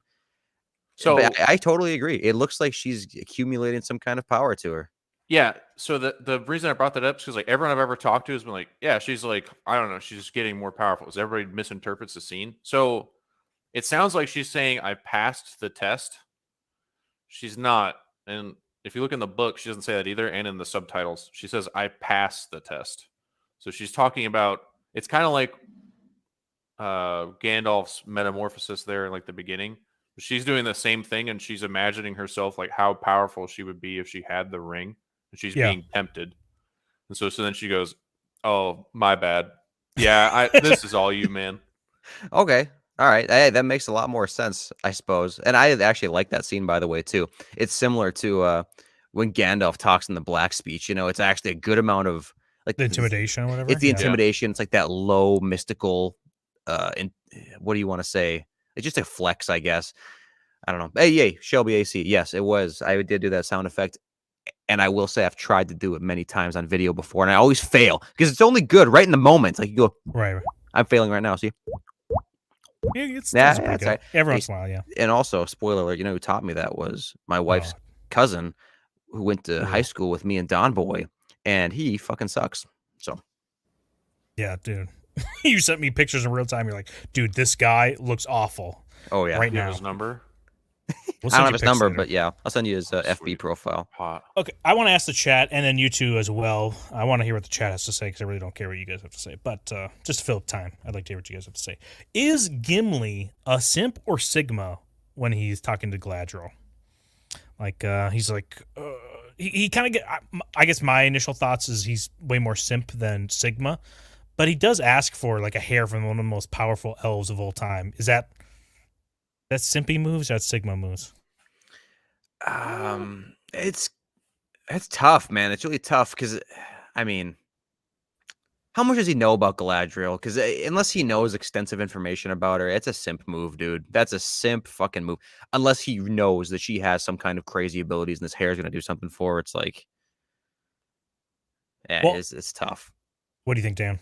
Dude, can you imagine though, you being a dwarf and like you're surrounded by dwarven quote unquote women, and then this lady's here, These dwarves that identify as women.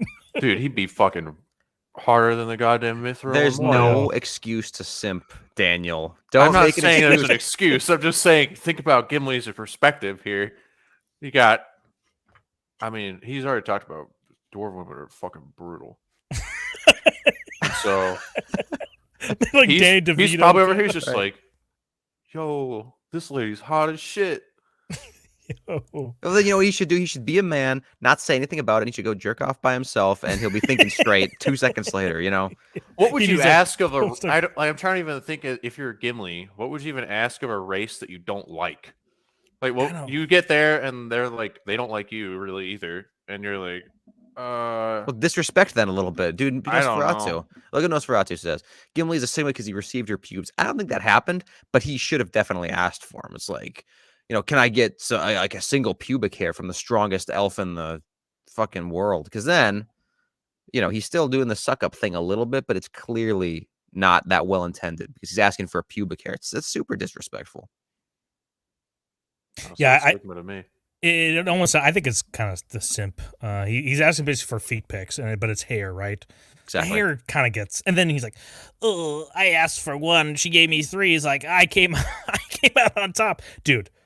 Gimli, you gotta read Art of the Deal. That's not how you do. That's not how you deal with this. Right. Yes, exactly. Dude, You gotta get the it's- big ask. I want 1,000,000 hairs. She's like, I'll give you like 100. Like, okay, cool. I would have been okay with one. It's simp behavior. Well, no, see, you're making an excuse now for him too. There's no excuse. There's no reason why he should be asking for this hair of this beautiful woman without any other stated reason than she's like so good looking or powerful or whatever. Like I don't buy it at all. It's bullshit. What are you gonna do with the hair too? Like, where's he put it? I don't He know. I got a lot more flops with questions it or something about like that. Yeah, He's tying around at his balls for sure. it. oh, he's gonna let him die and then they just fall off. Oh, he's jelking constantly. He's just prepping his balls. Finally. Okay, well, let's talk about the greatest. I think he's made up for the movie, right? Lurtz. He is so Lurtz. good in this, and this is a good comparison to show Lurtz compared to the Gray Orc. I think, right, in The Hobbit, Yeah, the both are pale made up. orc. Yeah, the Pale Orc. That's right. Both are made up, but Lurch is just so much better on screen than the Pale Orc, and it has to do with, the way they're portrayed with, an actual person on screen, practical effects versus CGI. But dude, I love Lurtz. I love every second we get with Lurtz on screen, and I wish there's more of it. But he goes out like a boss in this.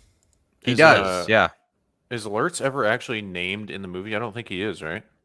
No, he's not. Yeah, they just they gave him one because they're like he's Saruman's top guy. Well, Saruman, as soon as he gets out of when Lurtz is born, he has him naked, casting couch, Harvey Weinstein, Right. and he's just like, "Do you know how orcs came to be?" And he's like, "Motherfucker, I just woke up. What the fuck is going on here? What do you think? I know anything? What in the hell is happening? Yeah, isn't he like he's not even covering up his crotch? He's like his arms are crossed, like he's cold. Well, maybe he is.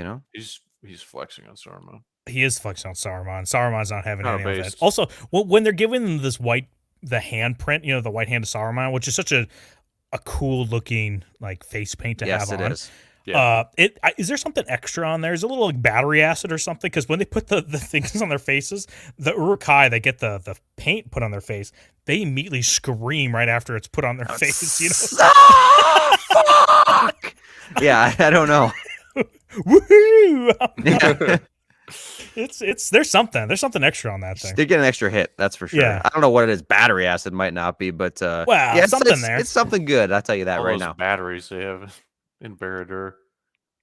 Well, they got Dragon tires. Ruse, hey, thanks for being here. Be sure to smash that like button. Anyone that's here right now that hasn't smashed that like button, smash that like button like Lurtz. What does Lurtz smash? Boromir, yeah. You smash it like the arrows did. He smashes to, that one Boromir. orc who's stirring him in the pot. Oh, that's true. Yeah, It's so fucking. You imagine that being that orc. Saruman dude. is just like, hey, stick a fucking rod in that big bubble. And he's like, what the fuck is going on? And then a guy comes out and kills you. Lurtz's arrows too, dude. They're so substantial. Like when they hit, dude. man, they impact. Like I don't know why. I just can really feel the weight of those things. Like, oh, sorry about that, Boromir. Well, also, I think this is the only time we see a guy with a bow and arrow for Isengard, because Two Towers, I think they all use crossbows, which I like because the crossbows has a more industrial look and feel to them than a bow and arrow, which fits their whole whatever aesthetic that Isengard has. But yeah, these shots too, they're doing massive damage to him. And Boromir, dude, I get hit with one arrow, I'm down. I'm not fighting anymore, guys. Come on. You're throwing the towel in after one arrow, dude. That's it. That's all it takes. Yeah, dude. Inconvenient. If I stub a toe, I think I'm down for the count. I'm like, I think I'm just gonna sit down here for a second. Like, Don, we're dying. We need you. And then you're done. You're not helping. Right. Well, actually, I have a trivia question. How many arrows does Boromir take before dying? Do you guys know? I thought it was 4. 4. I was gonna say 3, but it could be 4. Because remember he gets shot. Well, it might be 3. Because then he shoots him on his knees too one more time, which sucks. Chat, let us know what you think. How many does he get? Well, look at the picture right here. It's just 1. Yeah, just 1. There you go. And this is actually watching this movie. Every time I watch it, I like this movie more, and it almost I think it almost beats out Return of the King as my second favorite Lord of the Rings movie of all time, because Two Towers is my favorite. But the more I watch this as well, I love Boromir more, and the conflicting nature he has. When I was a kid, I was kind of like, Boromir's kind of like a dick. Leave the fuck alone. Leave Frodo alone. But the more I watch it, the more I like Boromir. You're Boromir simp. Yeah. No, I'll take Boromir rules. I had a Boromir action figure.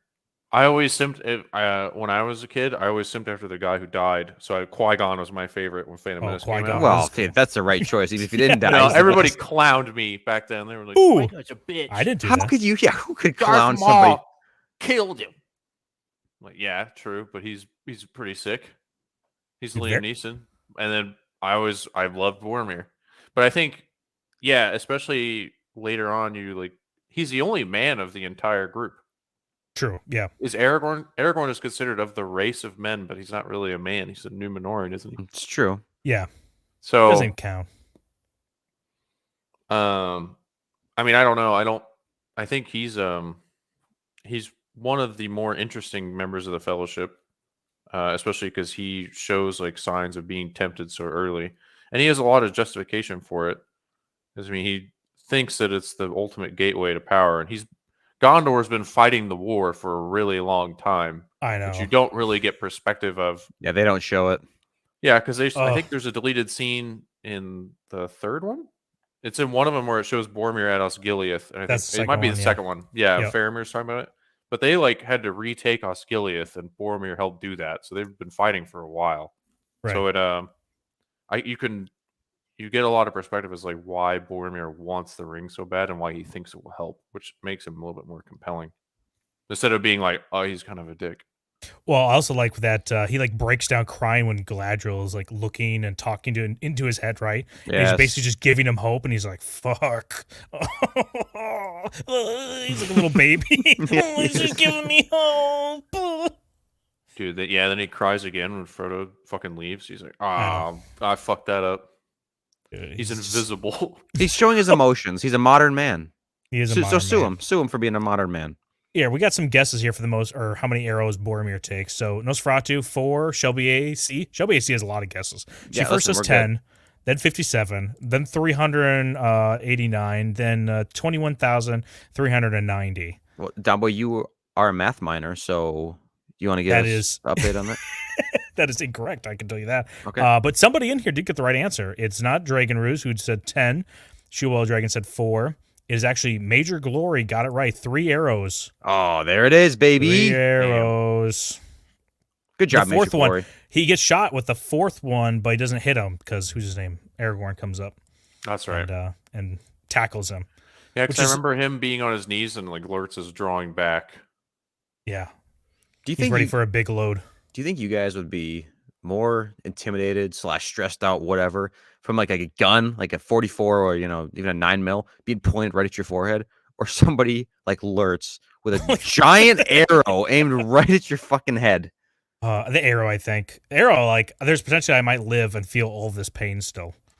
Yeah, I think I'd rather the gun. Okay. Yeah. Me too, I think, yeah. Anyway, Nosferatu says Donna's wicked smart. And Scooter says, yeah, he's alive. And they said to him, fall. Wait, what? He's alive. And then they said, him fall down the falls They alive. sent him down the... Oh, sent. Wait, I'm alive! Hey, don't joke about that. Yeah, I was just joking. As he goes down. Yeah, arrows for sure. That's Major Glory says, yeah. I would not agree with that. Not arrows. Do not give me arrows. Give me the gun. Take me out. Well, after this scene, which is an awesome scene with Lurtz and Aragorn, Aragorn takes his gauntlets, all right, and that's something I didn't put together when I was a kid. And okay, I'm gonna be honest here. I don't think that's honoring him. I think he just likes the look of Boromir's gauntlets. He's like, dude, these things look tight. He's not using them anymore. He's been eyeballing these things ever since they were at Rivendell. The first minute he saw these things, he was like, dude, those are gonna be mine one day. One day these are going to be mine. If I see in the distance that Boromir is having trouble fighting anybody and he's on the cusp maybe of losing and possibly dying, I'm going to let it happen, and then I'll swoop in right before he dies, but at a point where I know that the wounds are going to kill him. So that way it can look like I was a nice guy trying to save his ass, and I still get the gauntlets. And that's exactly what happened.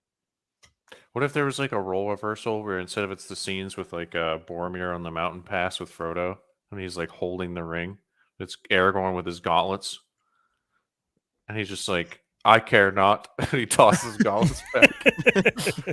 He should have done that. We all know he's thirsting for those gauntlets. Oh, I know. Well, they look great on him. Let's be honest here. I mean, okay, well, I don't know if you guys are being honest, but I'll be honest. I think they look way better on Aragorn than Boromir. So that's also a really cool line by Boromir. Sigma grinds it, by the way. Him holding the ring of power and be like, I care not. Yeah. That Fuck off. Well, is Tom Bombadil, who's not in this movie, do you think he's the ultimate Sigma? Like totally on his own program? Doesn't even care about the ring? Probably, there's the 2 blue wizards, right? Do you know what Tom Bombadil is? Dan, he is a Sigma in Beetlejuice's body. Hey, man. Beetlejuice from the Howard Stern Yeah. show. Tom Bombadil, did you ever get a ring? I got like 8 or 9 rings. Do you think you could beat Sauron? Yeah, I probably could. Come on, Tom.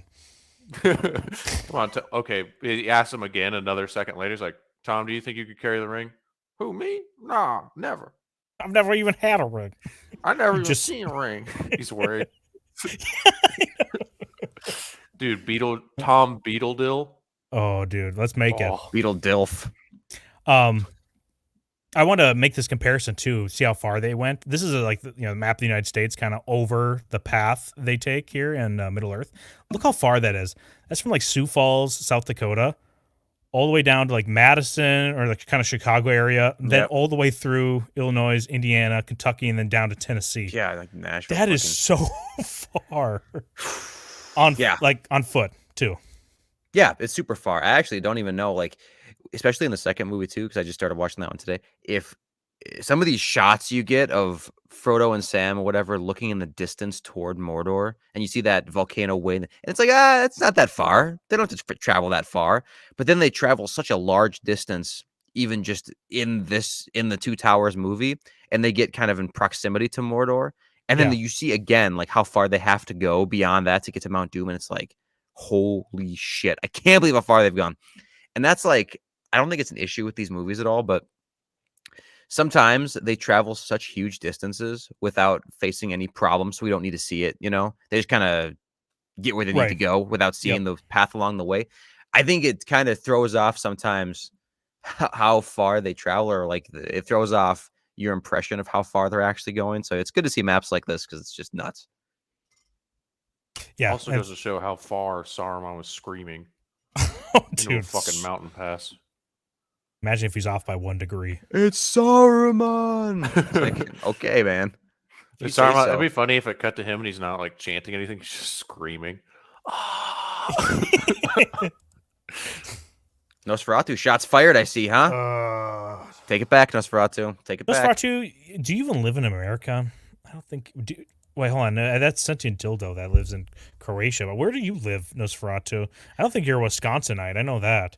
I don't think he's Transylvania. What are you talking about? Is it Oh, that's what it is. That's true. Bitch. Nosferatu, send your address in the chat, please, and thank you. We can, we'll or your IP address. We'll give you ours if you give us yours. Yeah, we'll trade. Yeah, dude, this distance is ridiculous. And could you imagine actually walking that? Me and Gator drove from Minnesota down to Texas in one day. That was grueling. Imagine walking it. And we were, obviously driving quickly the whole time or whatever. Me and your brother, actually, we walked from JB's place, remember this, back to, wherever we went. And that was like maybe 14, 15 miles or something. And it took us a few hours. That sucked. That was super long. Yes. It was grueling. It was the middle of the night. So, yeah, I can't imagine doing this, especially, dude, at the beginning of, God, I'm sorry I talk about Two Towers so much, but these are just they're good examples of the things we're talking about. But Gimli and Aragorn and Legolas at the very beginning, Gimli makes a comment and says, we've been traveling for 3 days straight, no food, no rest. Now, if that's literal, man, imagine doing that like kind of fast jog pace they're doing for 72 hours and no food and no rest. I would kill myself, man. Dude, you remember doing like rucks and stuff? Oh, you have short people in the front, and they're carrying like gear. They have like camping equipment and stuff, but obviously they're running pretty light. But like the short person just fucking everything up. Manlets ruining society again. Nosferatu said he's from the Carpe Diem Mountains. Is that what you said? Yeah, I think so. Mm-hmm. I want to do a quick little fuck, marry, kill with you guys. Let's do it. It's not your typical 3 people. It's gonna be: would you rather fuck, marry, kill the 3 elves, the 7 dwarves, or the 9 men? What would you want to fuck, marry, or kill? This is a tough one. This is tough. Easy. This is easy for you? Well, let's hear it. Oh, dude. Well, I'm gonna fuck the 9 men. I want to marry the elves. I don't know why. I just don't trust them. I'm gonna You marry gotta the keep them dwarves. close or what? I want to live in the holes of the dwarves. And then I'm gonna kill the elves. That's a Whoa, good okay. choice. I thought you were marrying the elves. Listen. I think that the dwarves have to be the fuck, actually. Yep. Oh, Nosferatu says it right there. The dwarves have to be the fuck because one, I don't want to live down there. So if I'm married to these Yeah. dwarves, I'm not going to be trapped in those caves all the time. I think that's absolutely ridiculous. You need some vitamin D. You're just going to be depressed all the time if you're stuck down there. The elves are going to completely outlive you.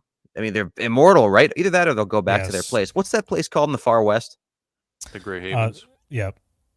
So maybe they'd take a trek back there, but I think it's kind of implied, right? Like if an elf marries you, they're kind of stuck here forever, aren't they? So you have no hope of getting out. Mhm. Man, it's tough. I don't know. What do you think, Don Boy? Because all I know so far is I'm killing the dwarves. Well, listen, I think I'm marrying No, I'm the sorry, I'm men fucking the because dwarves. Sorry. I think I'm marrying the men because I can outlive them, like you're saying. The elves, yeah, there's no way they're gonna outlive Whoa. you.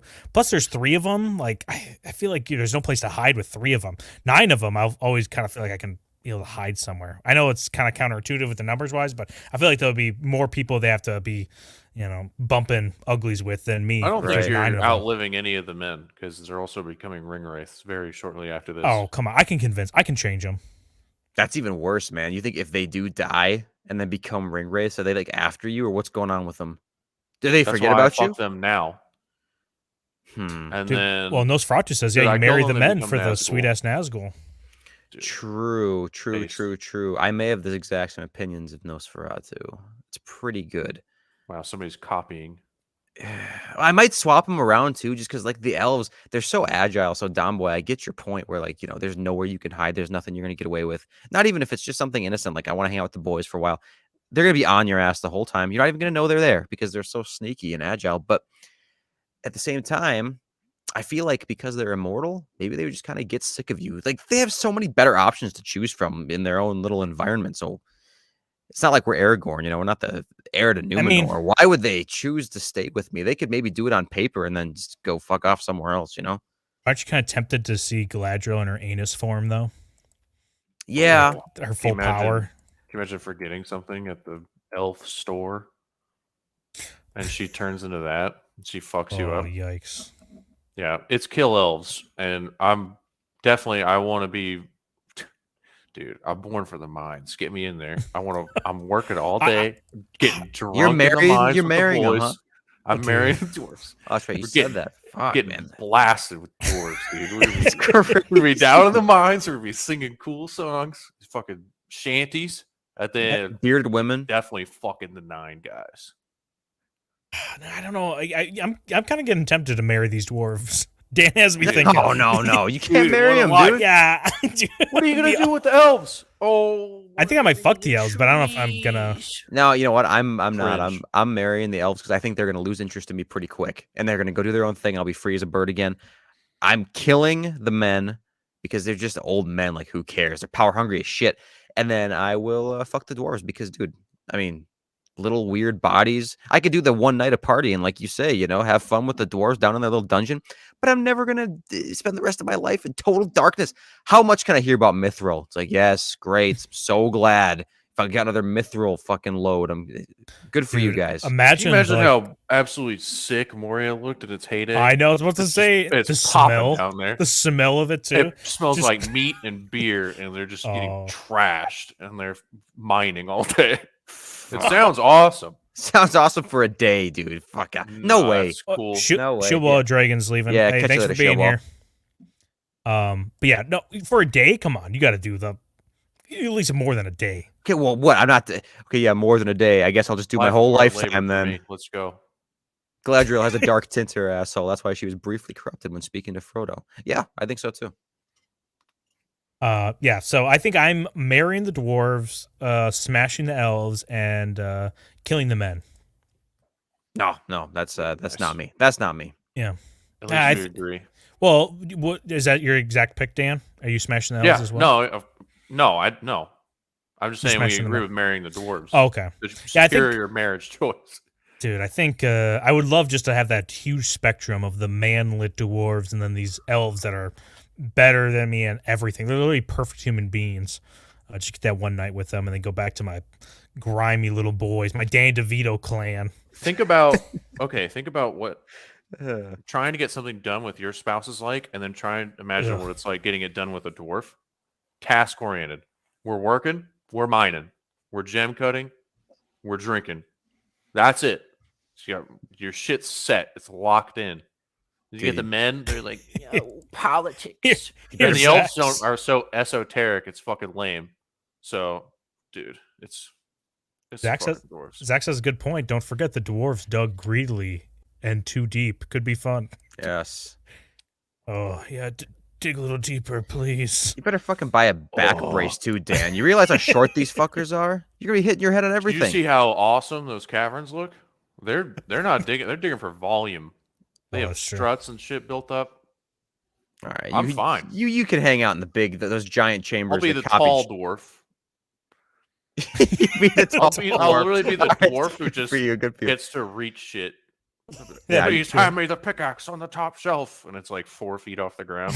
Dude, here Let you me go, let man. me ask you this: are you going to be able to stay loyal to your 7 dwarf men, or if the bearded women come around, the bearded dwarf women, are you going to be a little tempted? Because, dude, you're going to be like a shiny golden god to them. You're like My 6'5". understanding is that they're so similar that I feel like I could fuck anyone in the mines. I think at a certain point, the mines are probably a big fuck fest. Right. What Covered happens in the soot, mines, right? Covered in coal. You're whatever they're mining for, you're covered in it. You're dirty. Nobody knows what's going on. You're slippery and sweaty. It's true. There's just dudes slipping in, slipping out. You don't know what It's you're a doing good to case for fuck or marry, but I'm definitely marrying. who. Okay. Okay, I got one more. Well, this actually would you rather, okay? Yep. And Gator, you actually made this up, so go ahead. You can take it from here. I'll What is it? get this slide. Here you go. Oh yeah, this is easy, man. Like, well, it's not easy choice, but do you guys remember this scene, the top scene, where Gandalf is showing his fireworks to the crowd, right?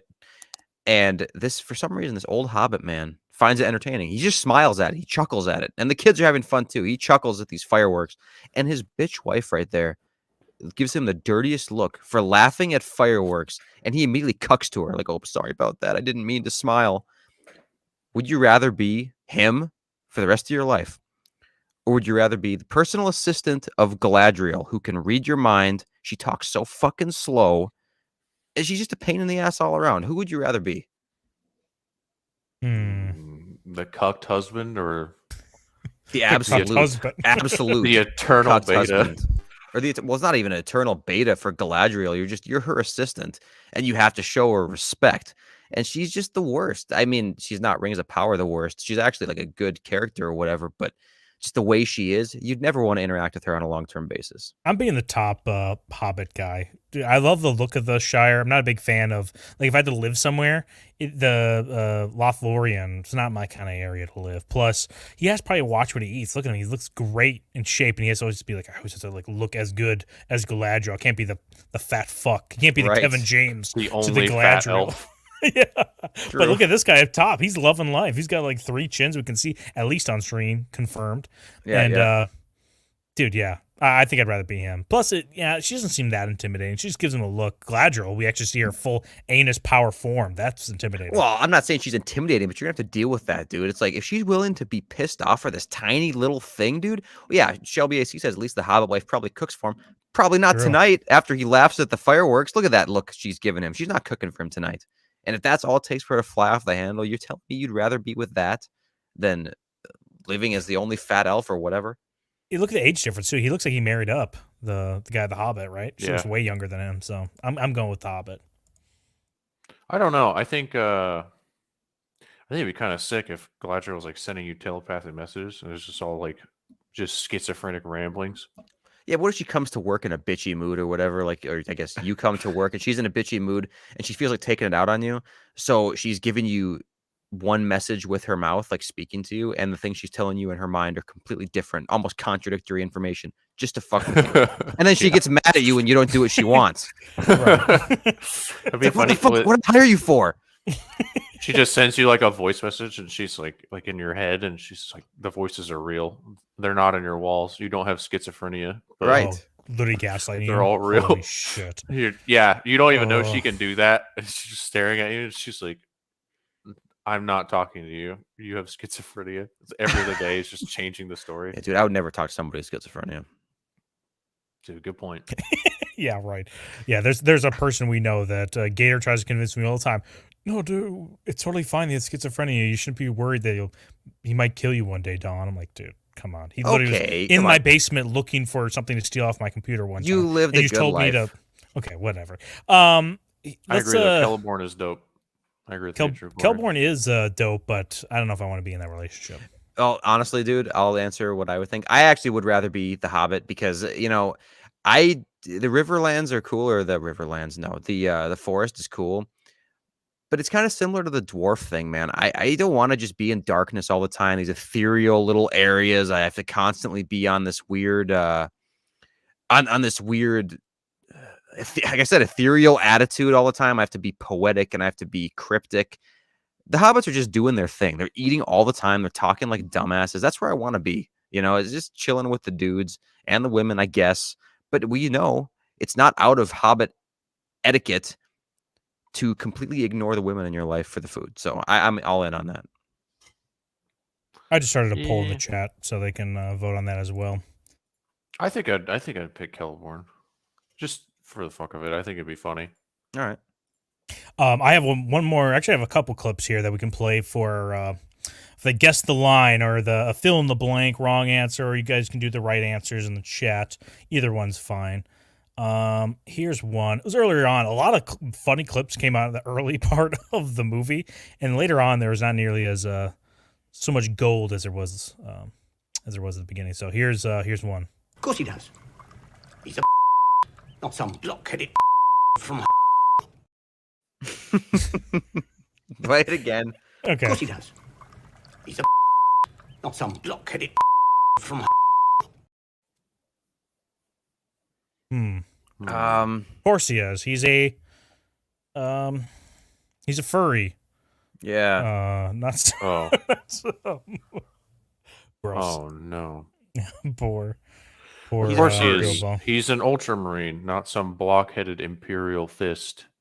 Hey, There take you that go. back. Warhammer 40k Lord of the Rings crossover. Let's go. Thanks. Take that. Appreciate Imperial Fist that. is not cringe. You're welcome. Shut the fuck up. In the chat, any Yeah. Any suggestions? any suggestions here? Because this is a tough one. He's fuck, man. This is so hard. Yeah, we got to brainstorm these before we put it on stream. Yeah, we should. Yeah, that should be good. Did I'll play you- one more time. What's up? Wait. Dan? A good one would have been when Boromir's dying and he's like, "You were my brother, my blank." All Or just says my here, blank. my let's blank. make it real Yeah. quick. Put it on the stream. Yeah, do it right now. Yeah. I'm gonna play it one more time, and then I think I have one. Do I have one more after that? Yeah, let's see. Of course he does. He's a not some blockheaded from. Actually, I think I have two more. Here's one more. Okay. Not getting any suggestions from the chat, guys. I know you're just Come enjoying us on, you talking, guys. but, here we go. Ready? Sort of stretched, like scraped over too much. Dude, come on. You're throwing me these softballs. I gotta hit them. Say it, Dan. Say it. You did the last one so well. Dude, first of all, I'm getting Don into Warhammer. His Yeah. gradual progression is slow, but it's working. I'm getting Warham pilled. Dude, he's getting Henry Cab pilled. Yeah. Yep. Who isn't? It's obvious. Comes, but over too much dick and balls. Yes, it's good. Shelby C has one from the last one. He's a Bills fan, not some freaking blockheaded cheesehead. Yeah, Dude, fuck Wisconsin, based, dude. Fuck based Wisconsin. Shelby. Here's Zax's foreskin and cock. So, Thank you, Zax. here for that one. This Sort one? of stretched, like scraped over too much. Yeah, too much cock for this foreskin. Foreskins for too much cock. Too much cock for foreskin. All right.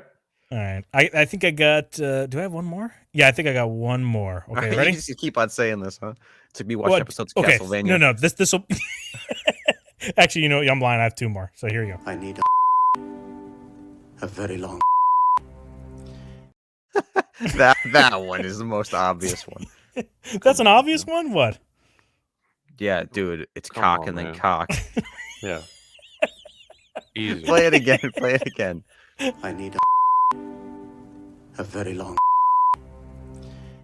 I don't know. It could be Shower, balls. okay? Shower. It could be very, very, balls. very long. Why would it be? I balls. need a long balls. Plural. And Hey, whoa. I need People a like long long balls. Yeah, keep dreaming.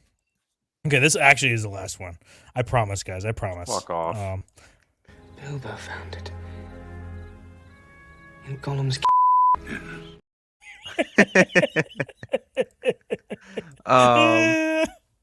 That's okay. There's no other. What, in his ear? Come on, man. In his studio? I think I should might make these into shorts. Yeah. Just post them up. Hey, Gray's in the chat. Soft moist. Is that what he says? Yeah. He found it in Gollum's soft moist. The taint. Thank In you, the Shelby taint. AC, for spelling it right. We have a friend that spells it T-A-N-T, which is incorrect. Tant. Oh. Why are you calling me out like this? No, not you. I Maybe know. you're another one. Stretch No. like Kurt Warner stretched over too much yards.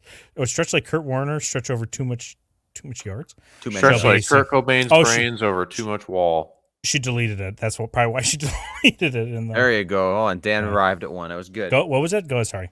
I was saying stretch like Kurt Cobain's brains over too little wall. There you There it go. is. Got him. It's different from common balls, which is my wheelhouse. So sorry. It's too easy to do that. Here, Oh. I love this clip. I'm just gonna play it again. We already played it earlier, but I just love this one the most. What are you going to do then? Knock your against these doors, and if that does not shatter them, Just the anger in his I know, voice, too. You're Knock being your- created at like the beginning of the universe, and this guy's pissing you off. Oh my god, shut up. Yeah. Well, do you want to do? I think we got time. Let's do one more. Fuck, Mary, kill. One more real fill quick. in the blank since I got one, One more. Okay, quick. Fuck, Mary, kill. Mary, Pippin, and Sam. Fuck, Mary, kill. Who do you got? I'm marrying Sam. I am killing Mary, and I'm fucking Pippin. I think Sam is the most wholesome. He will definitely make good meals. He will definitely support me and care for me when I need it, especially if he made a promise to someone else, like the priest that married us, to always care for me. He's not going to break that promise ever, which is pretty nice. That's pretty nice. I would kill the shit out of Mary because he's just kind of the most bland one. He doesn't seem like Yeah, I he agree with brings that. anything to the most table. one, yeah. It doesn't bring anything to the table. Whereas Pippin's a more exciting guy. He's, I think, more mischievous than Mary. He's just a better version of him. So I think he'd be good for a night, if I had to pick. Yeah, Wow. Gator, I think me and you are the most like Mary and Pippin rewatching this when they're like eating all the time and just up. Oh, dude. No good. The It's mischief. Like, it's like me and you all the time. Yes. Yeah, I think I would, but I think I would marry Pippin and Oh, fuck you're Sam. reversing it, huh? But I'm still killing Mary.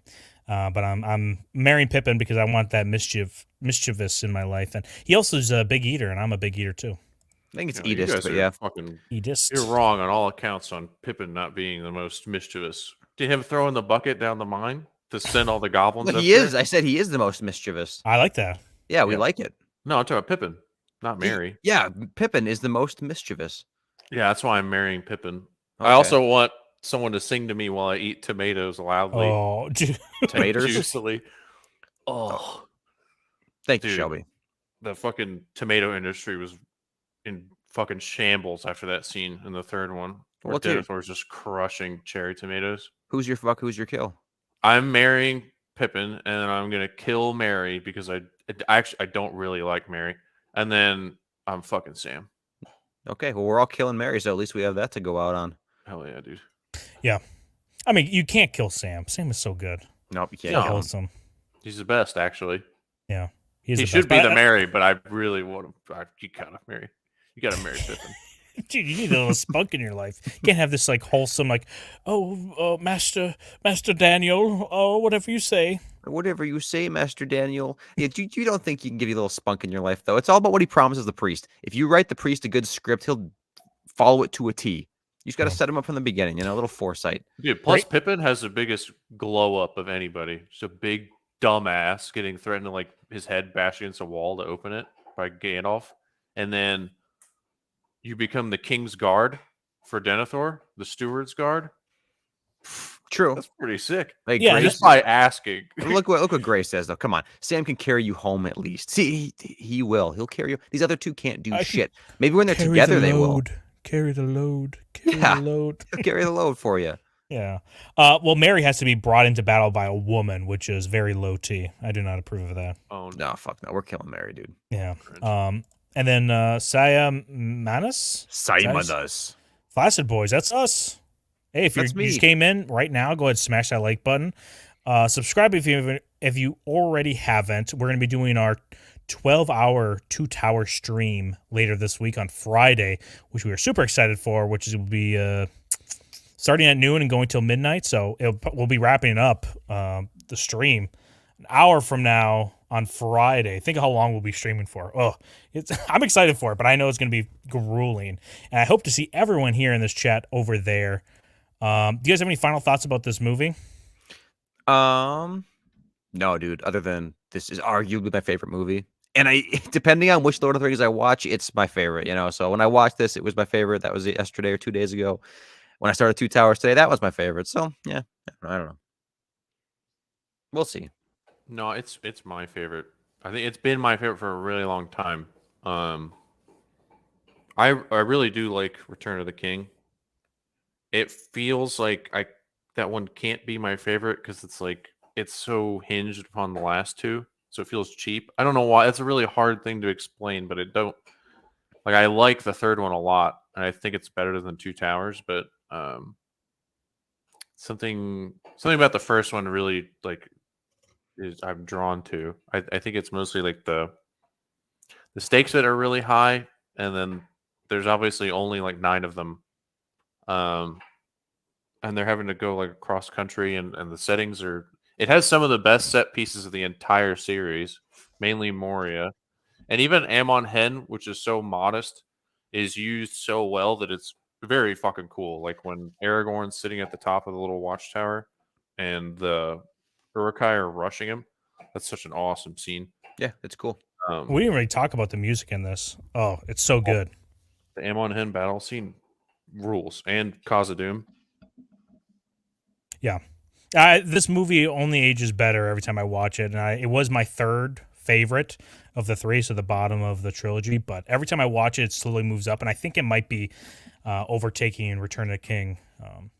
We'll see. I think I'm going to watch Return of the King after we watch Two Towers. I'm going to watch it like 2 or 3 times before I have to finish it. Because I'm just in the mood for it. But yeah, this movie just is a great tone setter.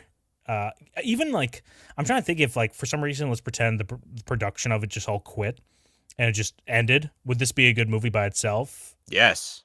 Yeah, I think it would be. For sure. Even though it's leading to something else, it's still just a great movie.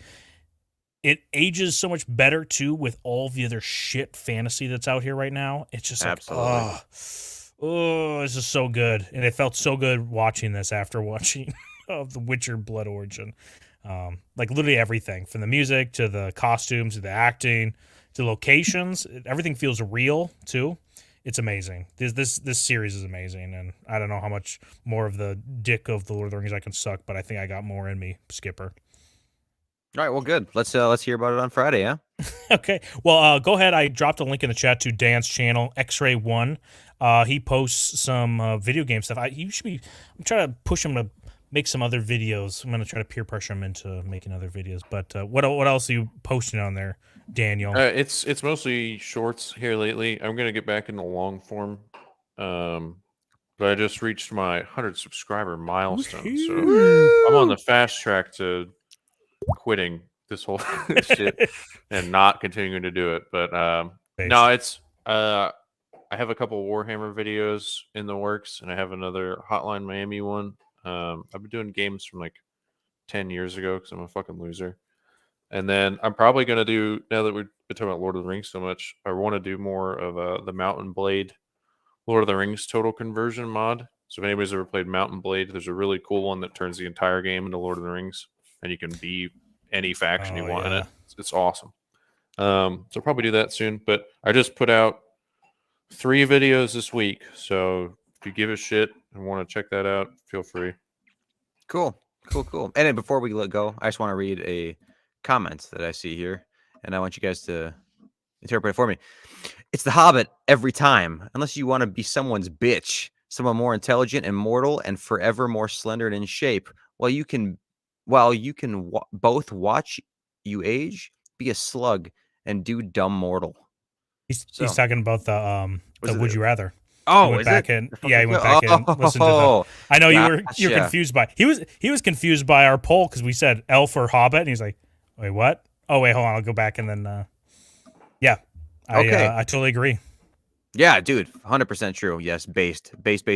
Okay, let's get the Uncle Buck out of here, huh? Let's get out of here, guys. Go ahead. If you haven't already, go on to our other what's called our other stream. It's already up right now. Just waiting. Smash that like button now, so you don't have to do it later. And we'll see you guys probably Wednesday on Zach's stream, but more so waiting for that Friday 20. Oh, I always want to say 24 hours. Let's just make 24 hours. Let's just It's do a 12 20. hour- Might as well. 12-hour stream. We're already So thank- halfway there. Thank you all for being here, and we'll see you this Friday.